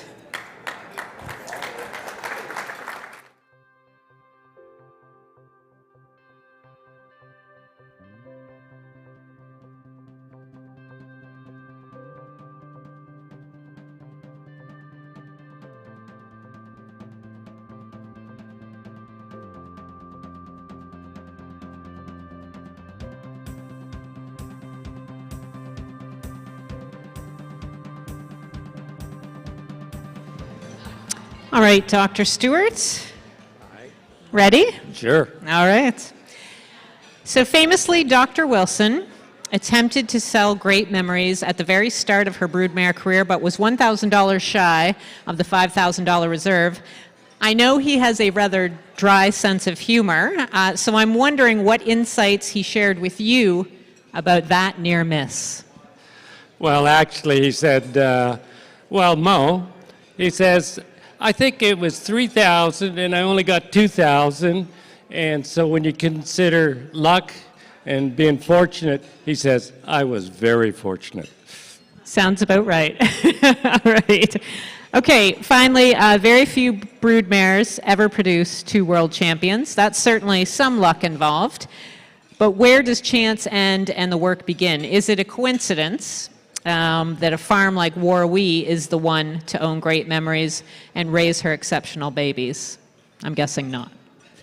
Yeah, well, in talking to Michael, he was a small breeder. He never had more than 12 to 15 mares at a time. And like he said, last year at the Meadowlands one night in the stake races, there was 4 of his Warwee offspring in one night, and which makes him very proud. He was always involved with genetics. That was his thing with his background. But the luck was him retaining Great Memories and then, raising the offspring. But he also has to thank the people that have bought those offspring and went on, worked hard, made them world champions, and he thanks them. He also thanks the nominating selection committees of the Hall of Fame for the induction.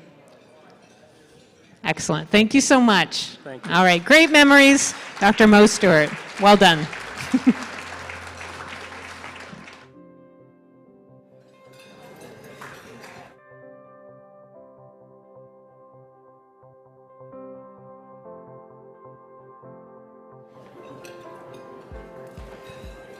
It's a true honor to present some information that I find really fascinating, having been in a certain area of the United States prior to here. Our next inductee is from Alberta and became a leading rider very early in his career, both in the Northwest, where he still has a fantastic following, and southeast of the United States. He established a well-earned reputation for his superb tactical skills. And while there have been countless highlights, with many big stakes wins, including the 2001 Canadian Oaks and Queen's Plate with Dance Through the Dawn, there have also been plenty of dark moments when devastating injuries laid him out and seriously conspired to end his outstanding career. Remarkably, each time he has come back successfully. The Canadian Horse Racing Hall of Fame is proud to induct Gary Boulanger.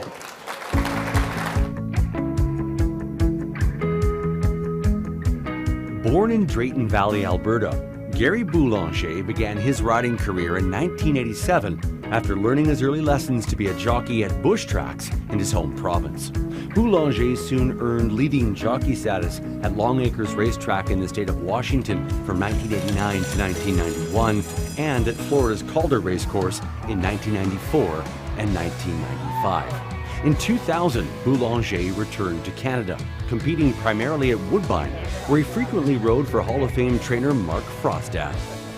In 2001, the top money-winning year of his career, Boulanger guided Samson Farms' future Hall of Fame filly Dance Through the Dawn to victory in both the Canadian Oaks and the Queen's Plate, repeating what her dam, Dance Smartly, had achieved 10 years earlier.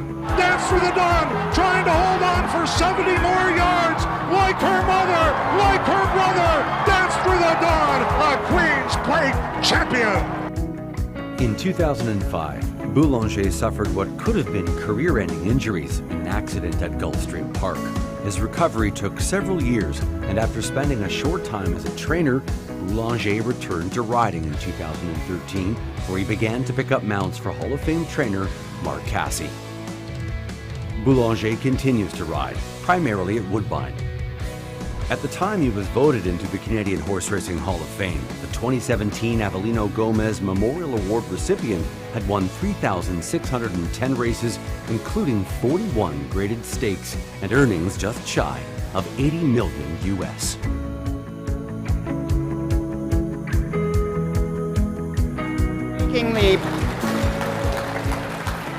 Making the presentation to Gary Boulanger is his agent, Gary Kemplin.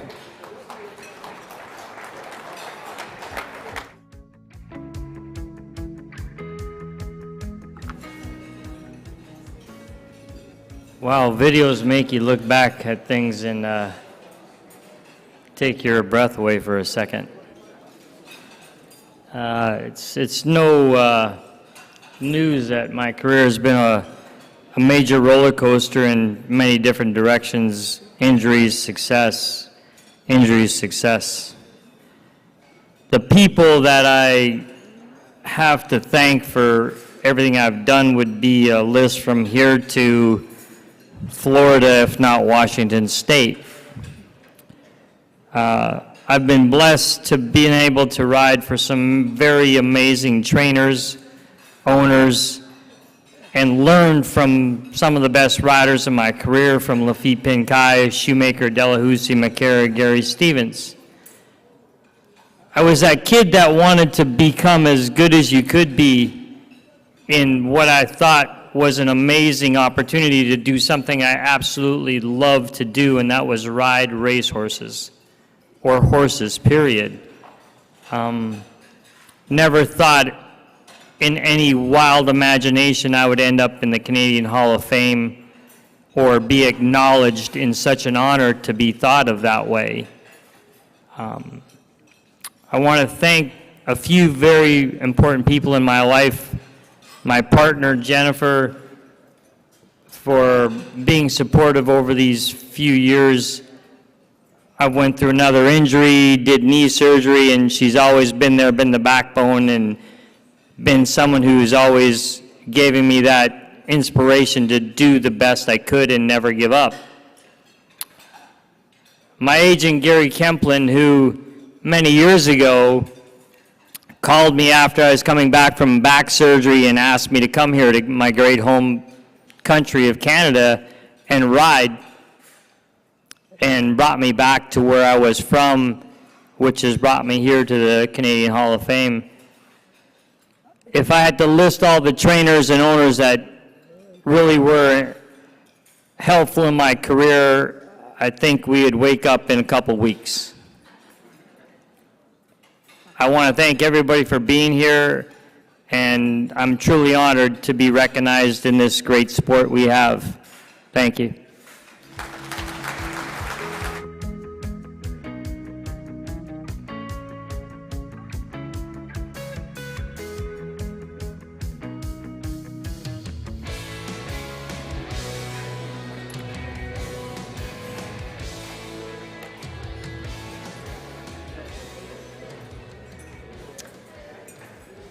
Our next inductee, propelled by his love of people and horses, reached the highest level of the sport.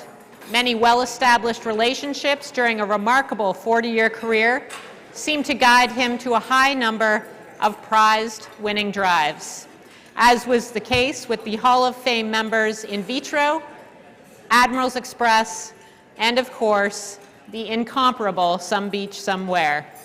Amazing statistics, championship status, and marquee successes verify his inclusion here. But the true mark of this man is his winning personality. The Canadian Horse Racing Hall of Fame is very proud to induct Paul McDonnell.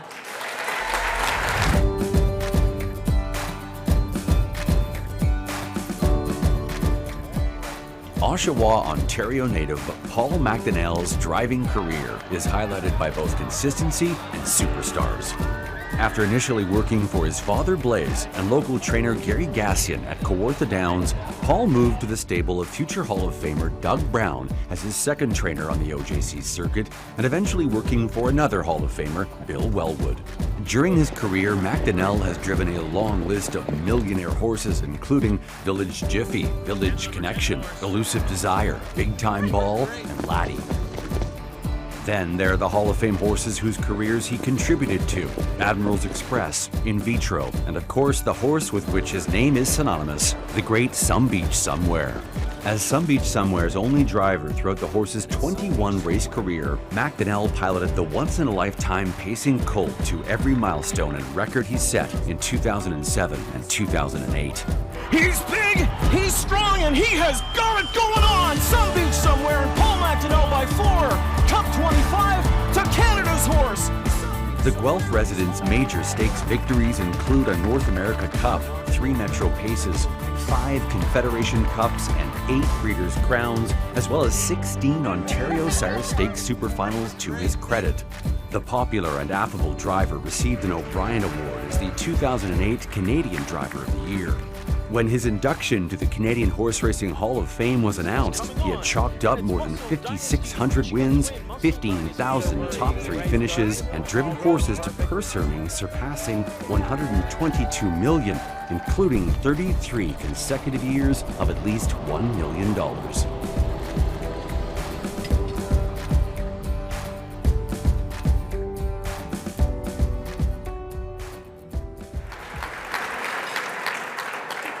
Making the presentation to Paul McDonnell are his father, Blaze McDonnell, Brent McGrath, the co-owner of Some Beach Somewhere, and also Paul's grandson, Griffin McDonald.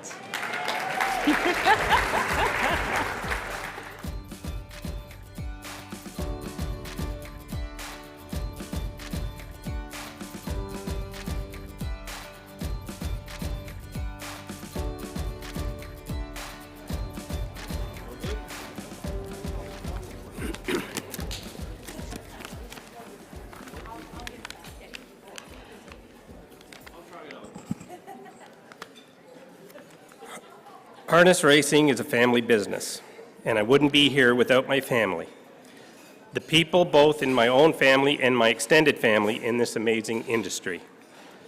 I missed a lot of important family engagements over the years while driving horses, so I want to take this opportunity to thank my wife Lynn and our daughters Jenna, Shelby, and Lauren for their support and understanding.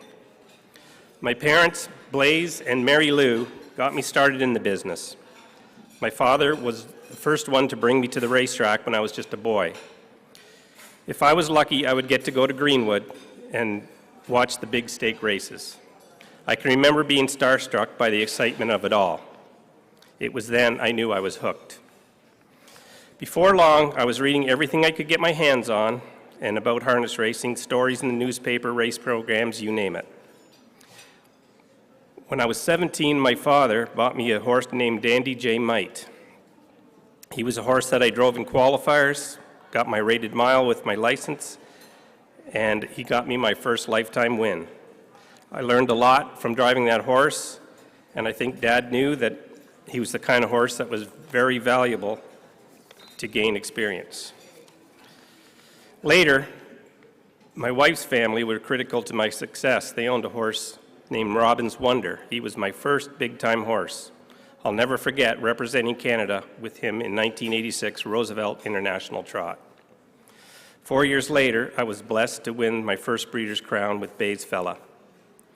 As for my extended family, I owe so many people, but particularly Doug and Nancy Brown, the Wellwood family, Bill, Jean, Paula, John and Vicki Bax, Gord and Pat Irwin, and Brent and Rhonda McGrath. Those incredible people and many more were kind enough to put me up behind some phenomenal horses, and none of us would be here tonight without the horses. It means more to me than I can properly express to be associated with incredible athletes like Dandy J. Might, Robbins Wonder, Bays Fella, Define the World, Village Jiffy, In Vitro, Lifetime Dream, Admirals Express, and many more.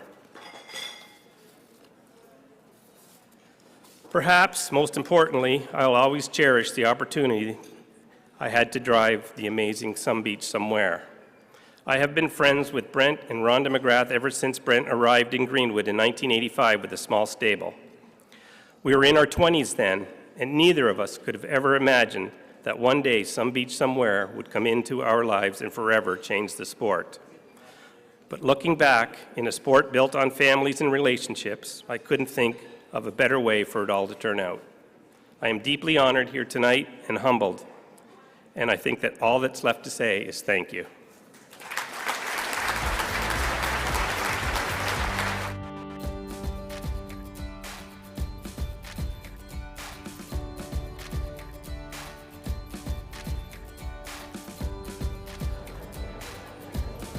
Thank you so much, Paul. And as Paul said, horses can be life-changing. Our next inductee was a bargain purchase with strong Western connections who topped the $2 million mark in career earnings on the strength of 15 graded victories. Included were 2 successes at the highest level and a Sovereign Award as a champion 3-year-old. His energetic speed and substantial determination emerged as major traits that allowed him to beat North America's very best. The Canadian Horse Racing Hall of Fame is proud to induct Heart to Heart.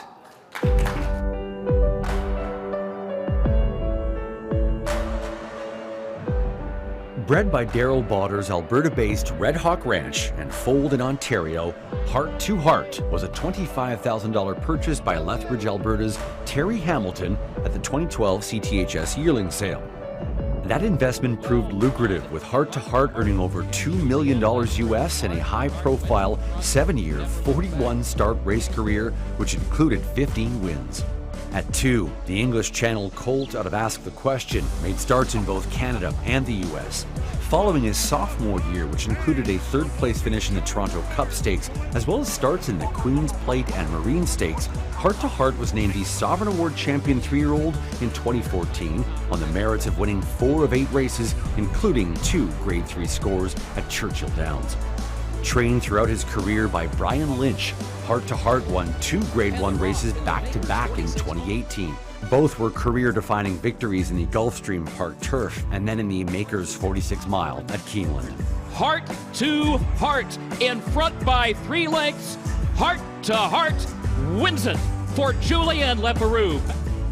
In total, Heart to Heart, typically utilizing his courageous speed and achieving high performance ratings, won 11 graded stakes at U.S. tracks, including Belmont, Monmouth, Saratoga, Churchill Downs, Gulfstream Park, and Keeneland.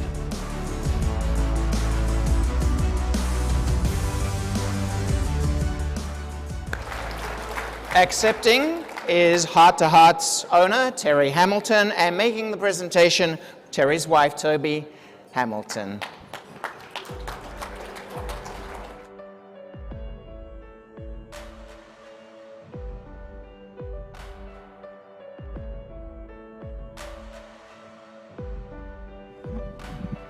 Hello, Terry. Congratulations. Thank you. Thank you very much. All right. Couple questions. You ready?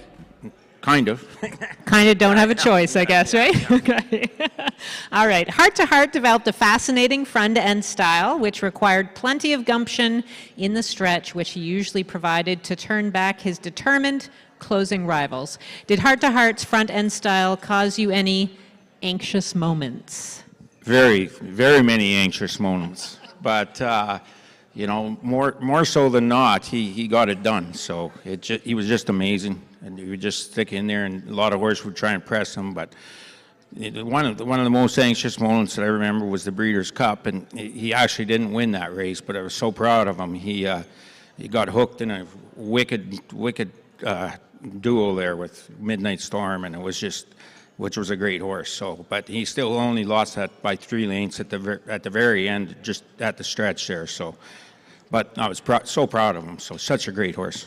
Great. All right. Is it unusual for a Hall of Fame, pardon me, it isn't unusual for a Hall of Fame inductee bred in Canada and owned by a Canadian and with so many significant pedigree references from here not to have taken a big stakes win in Canada, although Heart to Heart won big races everywhere else? Did you miss having that big score at home? Oh, I sure did. You know, when I had him as a young 2-year-old, we got him over here, tried to get him ready for the Queen's Plate, and you know, we ran him on the poly track there, and obviously he's a turf horse. So, but I tried him a lot here, and that would have been the best thing ever for me as a Canadian. So. Then we, you know, once we took him over to, you know, the tighter turns, he specialized in those tighter turns over in Saratoga and that, and we just didn't come back because we just didn't feel that big, you know, the 1-turn mile was quite his fit. So, but I really do wish that we could have did that. So. Okay. And finally, Heart to Heart got better with age to the point he was doing his best performing near the latter part of his career when he beat the best at top locales to capture Grade 1 wins in Florida and Kentucky. What accounted for his late-term success? I would say management and patience by Brian Lynch. Give him all the credit in the world. Just managed that horse very well and patience, and took his time with him. So. And I'd like to thank the Hall of Fame for the induction and a wonderful night. So, thank you so much. Thanks for sharing with us. Congratulations. Terry Hamilton, Heart to Heart.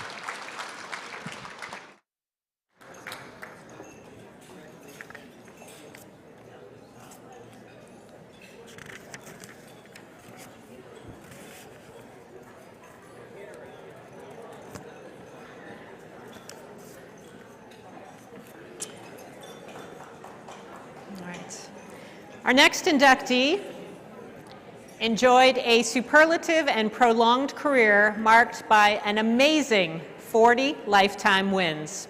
Included were a pair of Breeders' Crown successes and a smart victory in the Canadian Pacing Derby, en route to record earnings of $5 million for a pacing stallion.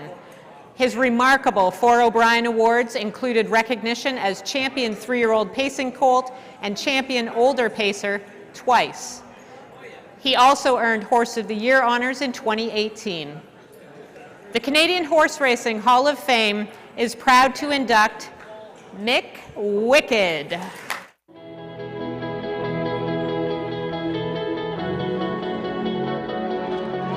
Grit, determination, and raw talent propelled Mick Wicked through a 7-year racing career that saw him make 40 appearances in the winner's circle and take a record of 146-2 over the Red Mile. Purchased at 2 by Ed James's SSG Stables, the ungelded son of McCardle Western Sahara was trained for much of his career by Casey Coleman, while also spending time under the tutelage of Julian Miller at age 2, Steve Elliott at age 5, and Jimmy McDonald during winters. 2018 was arguably the biggest year of Mick Wicked's career when at age 7 he had wins in both the elimination and final of the Ben Franklin, William Haughton Memorial, Canadian Pacing Derby Final, Aldridge Farms Open, setting his lifetime mark of 146-2, the Dan Rooney Invitational, Breeders' Crown Final, and TVG Open. A record of 12 wins, 3 seconds, and 2/3 in 19 starts saw him sweep the aged pacing horse and Horse of the Year honors at both the O'Brien and Dan Patch Awards. His 2018 bankroll of over $1.6 million made him the oldest horse at the time to top the North American harness racing earnings standings at the age of 7.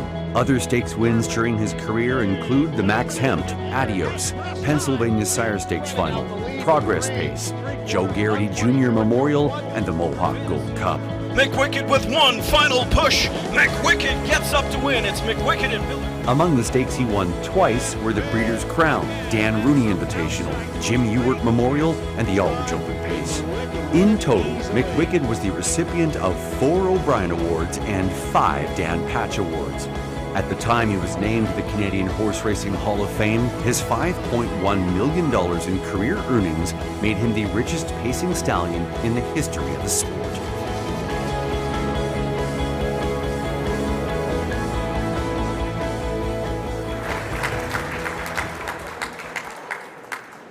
Making the presentation this evening is Mick Wicked's main trainer, Casey Coleman, and accepting is Mick Wicked's owner, Mr. Ed James.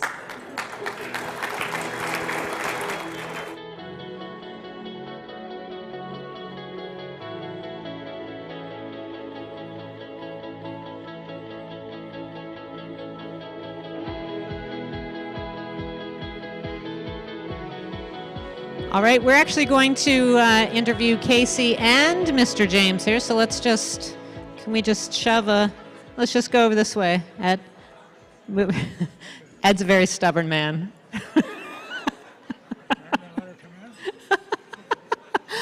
All right, so, all right, we are going to ask a question of both of you.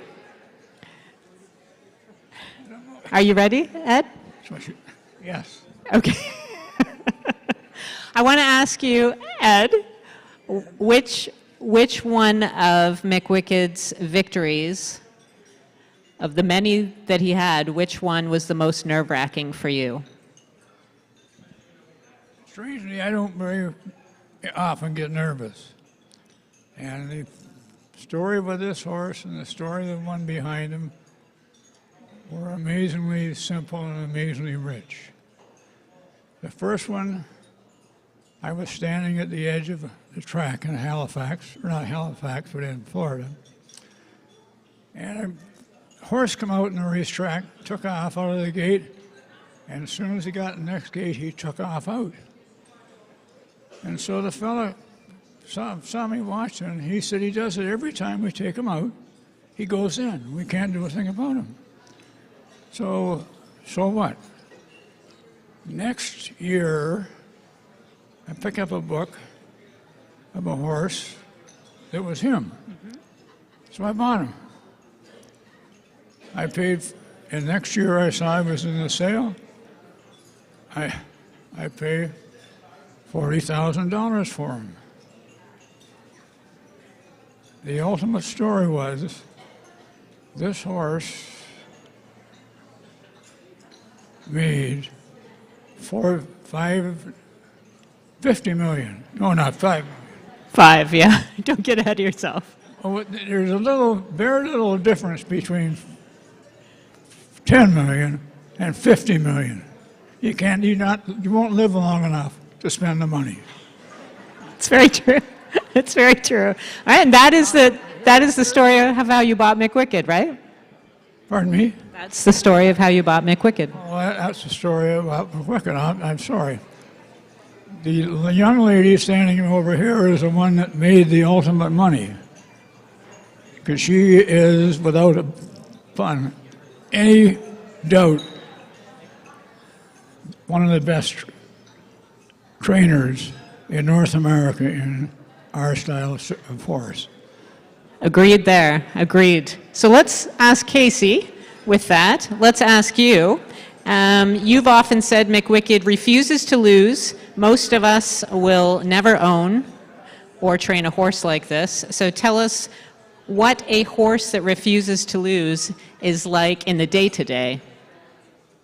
I must say just his demeanor in the barn, like he just, like I said, he refuses to lose. He just, it didn't matter what was, if he was part sick that week, sore that week, if I couldn't train him up properly because he was having some kind of issues or bad track conditions, bad post.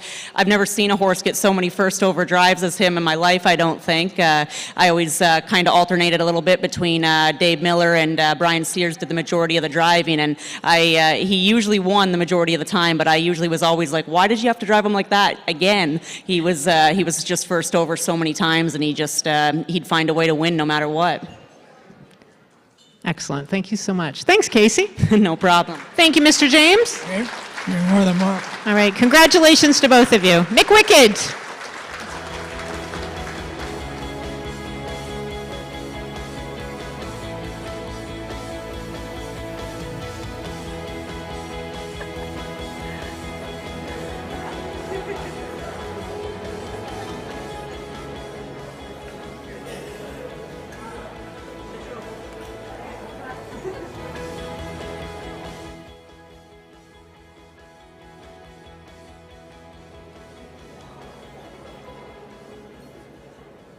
our next inductee, has fashioned a successful 40-year career, in part, as a noted breeder and owner, and as a dedicated industry leader in a wide variety of roles.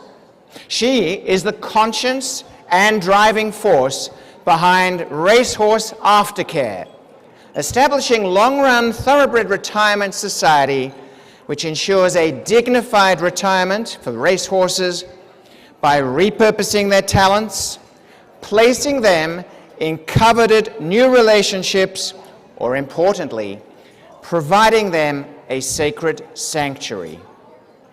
The Canadian Horse Racing Hall of Fame is proud to induct Vicky Pappas.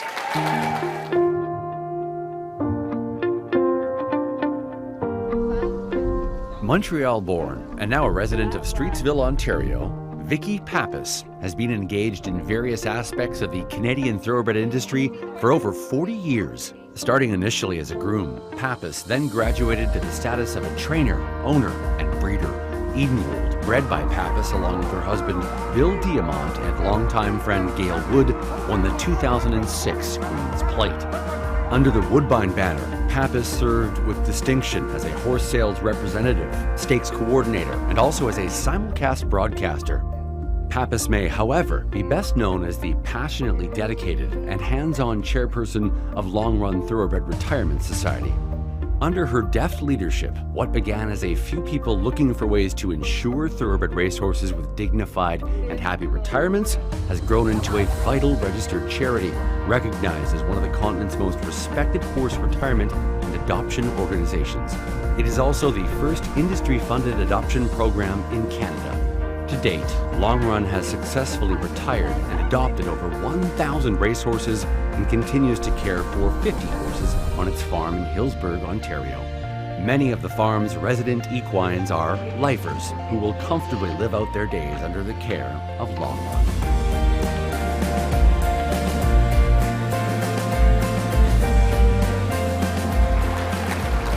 And a big thanks to Gail Wood, Gail presenting to Vicky. Thank you. Robert, you flattered me when you said I only had a 40-year career. But thank you. I'm sorry, I need blinkers and crib notes. I just want to thank the Hall of Fame and everybody associated with my nomination and induction. It's certainly a true honor and an unexpected honor to me.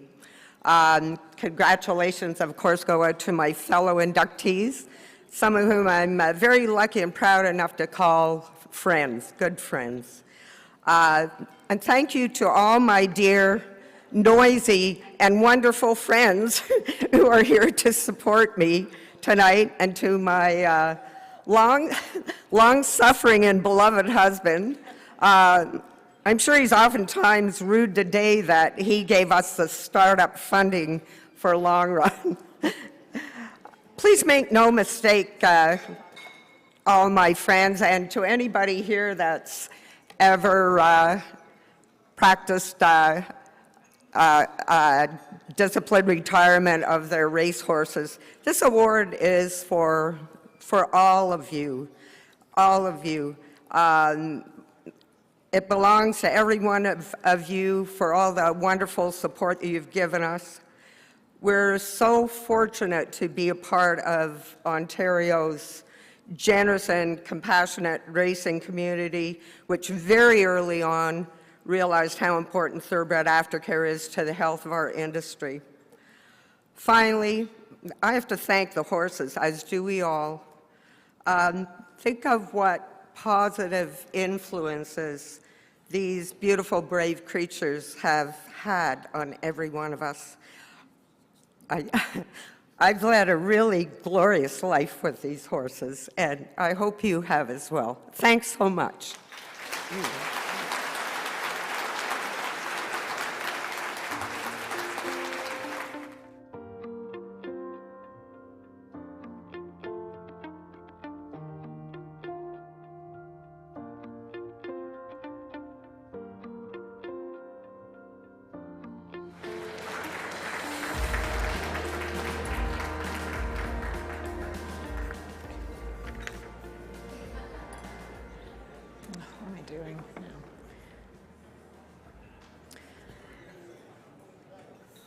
All right, our final inductee of this evening has added substantially to his celebrated racing pedigree by winning consistently at the best plateau.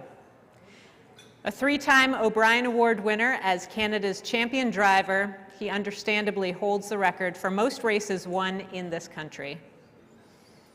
Many of which are the most notable, including multiple scores in the Breeders' Crown, Maple Leaf Trot, the Canadian Pacing Derby, and a highlight win in the 2012 North America Cup.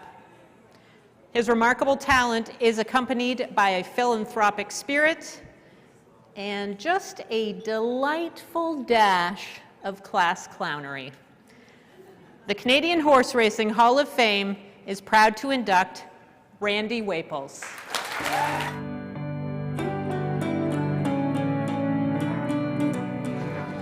Despite 2021 driver inductee Randy Waples being born with harness racing in his blood, he still needed to earn his accomplishments as a driver.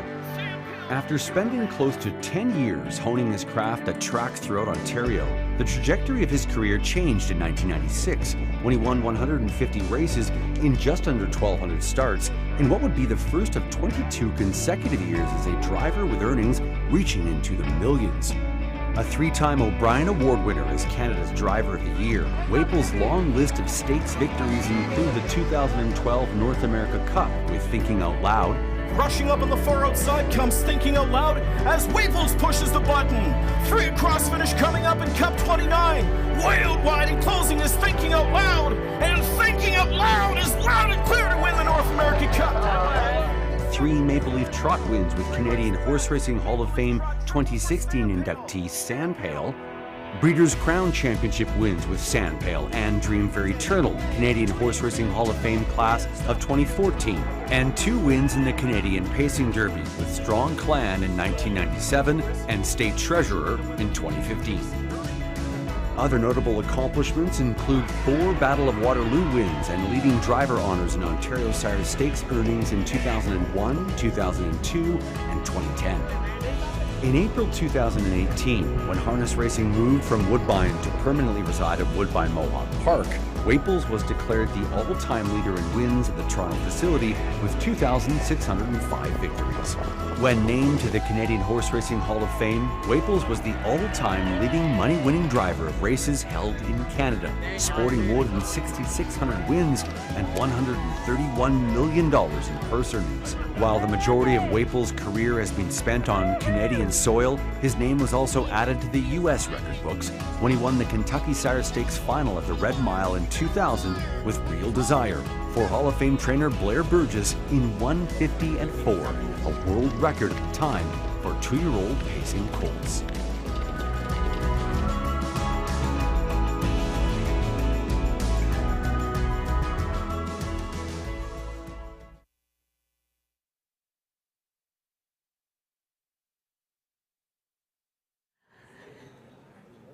Making the presentation to Randy Waples is his father, Hall of Fame member Ron Waples, and also Fred Hoffman.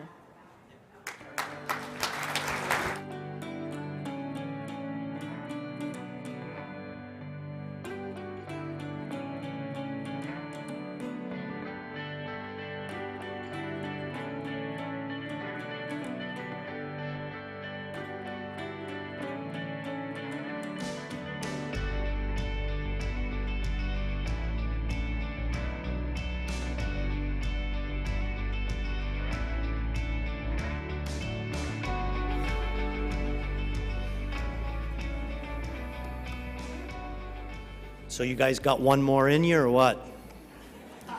I'll make it as quick as I can, short and sweet.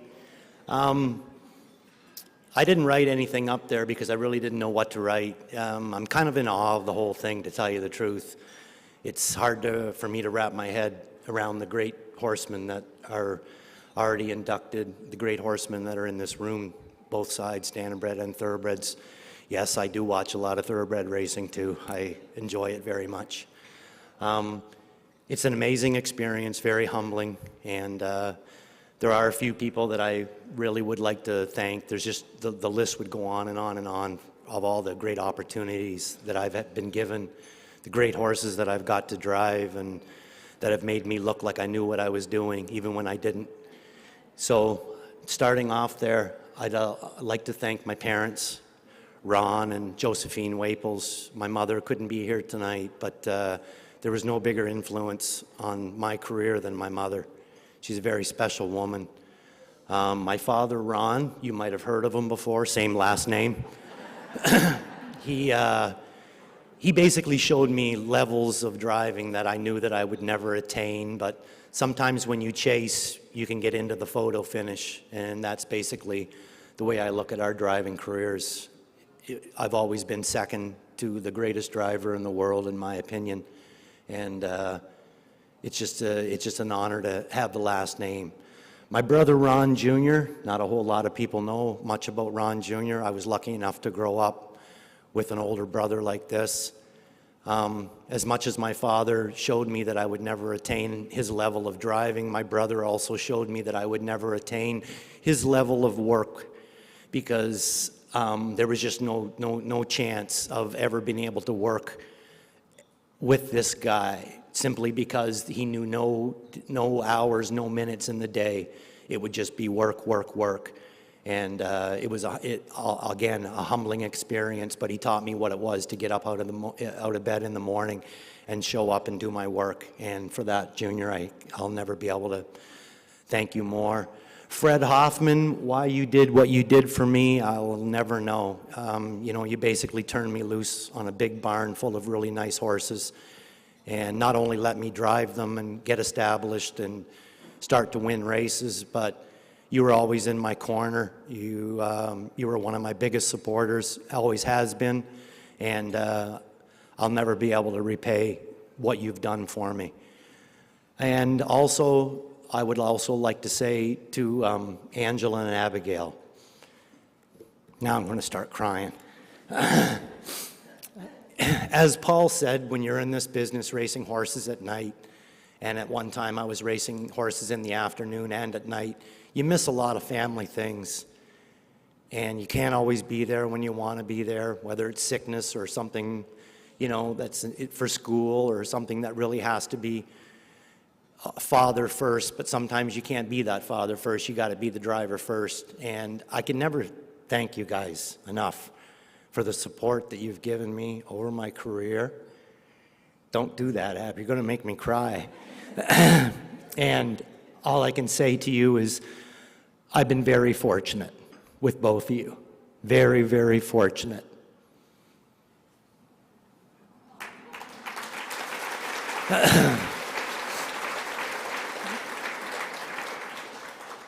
We have standardbreds and we have thoroughbreds, but what we have is we have horses. And a lot of people will say that dogs are man's best friend. I totally disagree with that. If it wasn't for horses, I would say that dogs were man's best friend. But I've always said that horses are man's best friend, because I don't think that there would be a person in this room today that couldn't trace back to the fact that we are here because of a horse. Because at one time there was no automobiles. The doctor was brought to the house to deliver a baby by a horse. Milk was brought to the house for the baby because of a horse. Horses went to war with us. Horses did everything for us. They plowed our fields. They took us to church. Well, we didn't go to church much on our side of the family, but I'm sure that a horse did take some people to church at times. Just maybe not ours. Well, yeah, we were racing Sundays, so... but no, they're an amazing animal, and we are all in this room. We owe everything to our four-legged friends, and they're the most amazing creatures God ever put on the face of the earth. And I'm just very fortunate to be in this room with you guys tonight due to horses. Thank you very much.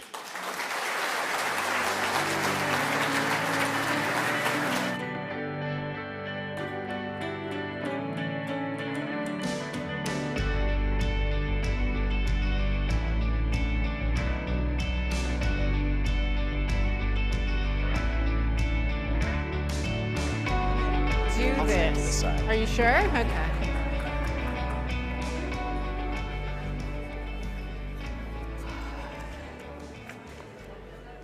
All right. Is that your first Randy Waples speech? And I hope it's not the last. It was fantastic. It was indeed. Okay, well, you're not going to believe this, but we are well ahead of schedule. Can you believe it?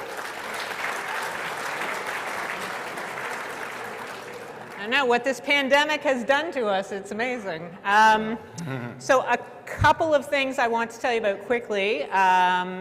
The silent auction, of course, although we are well ahead of schedule, the silent auction has to remain open until 9:30 because, as I said earlier, it's not just being bid on by people in this room, but across the globe.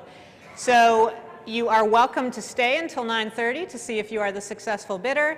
If you do not stay until 9:30 and you are the successful bidder, don't worry. They will be in touch and to make arrangements for the delivery of your goodies, all right? Also, the floral arrangements, I don't know, we don't have an actual, no, not this one, no. Robert and I are taking these home, but you guys can have those. So I'm just going to leave it to all of you to scrap it out as to who at your table actually gets the floral arrangement. You seem like very civilized people, so I assume there won't be any bloodshed over this. So good luck in that endeavor. All right, we do have a couple of things we need to wrap up with. So I am going to start with the very vital thanks for this evening. Thanks firstly to my co-hosts, Jim Bannon. Jim does an incredible amount of work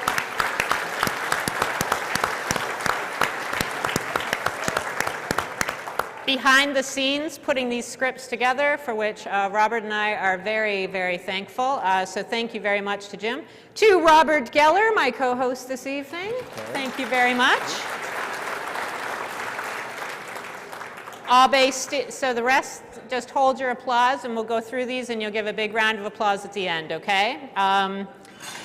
So Abe Studios for the decor, beautiful decor. Clive Cohen of New Image Media for the event photography. Okay, you can cheer for him. All right. Encore Global, the AV supplier this evening. Jostens Canada for the inductee rings. Dave Landry for the program photos. Of course, the Mississauga Convention Center. Beautiful, wonderful to be back here together again. DN Penny for the program design. The Silent Auction Company, obviously, for facilitating this great fundraising event. Soul Drive Enterprises for the Equine Inductee Awards, beautiful. Sportswood Printing, as always, doing a bang-up job of the printing of the programs. Woodbine Entertainment Broadcast Production Department, including Paul Salvalaggio, Phil McSween, Jason Vanderzee. They are responsible for the video production. Let's give them their own, because just incredible work that they do year after year. The auction donors, obviously, thank you so much for all of the wonderful items. The Canadian Horse Racing Hall of Fame Planning Committee, oh my goodness, what a great job they do and an immense amount of work. And finally, Linda Rainey, the managing director, the beautiful woman in white. Just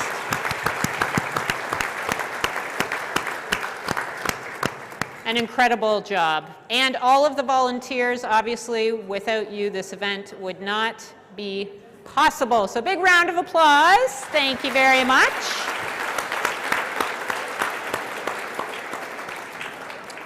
All right, and my new friend Robert is going to close us out here with some information about the upcoming nominations. Thank you. Thank you. Thank you so much, Kelly. Wow, you know, I have learned so many fantastic stories tonight.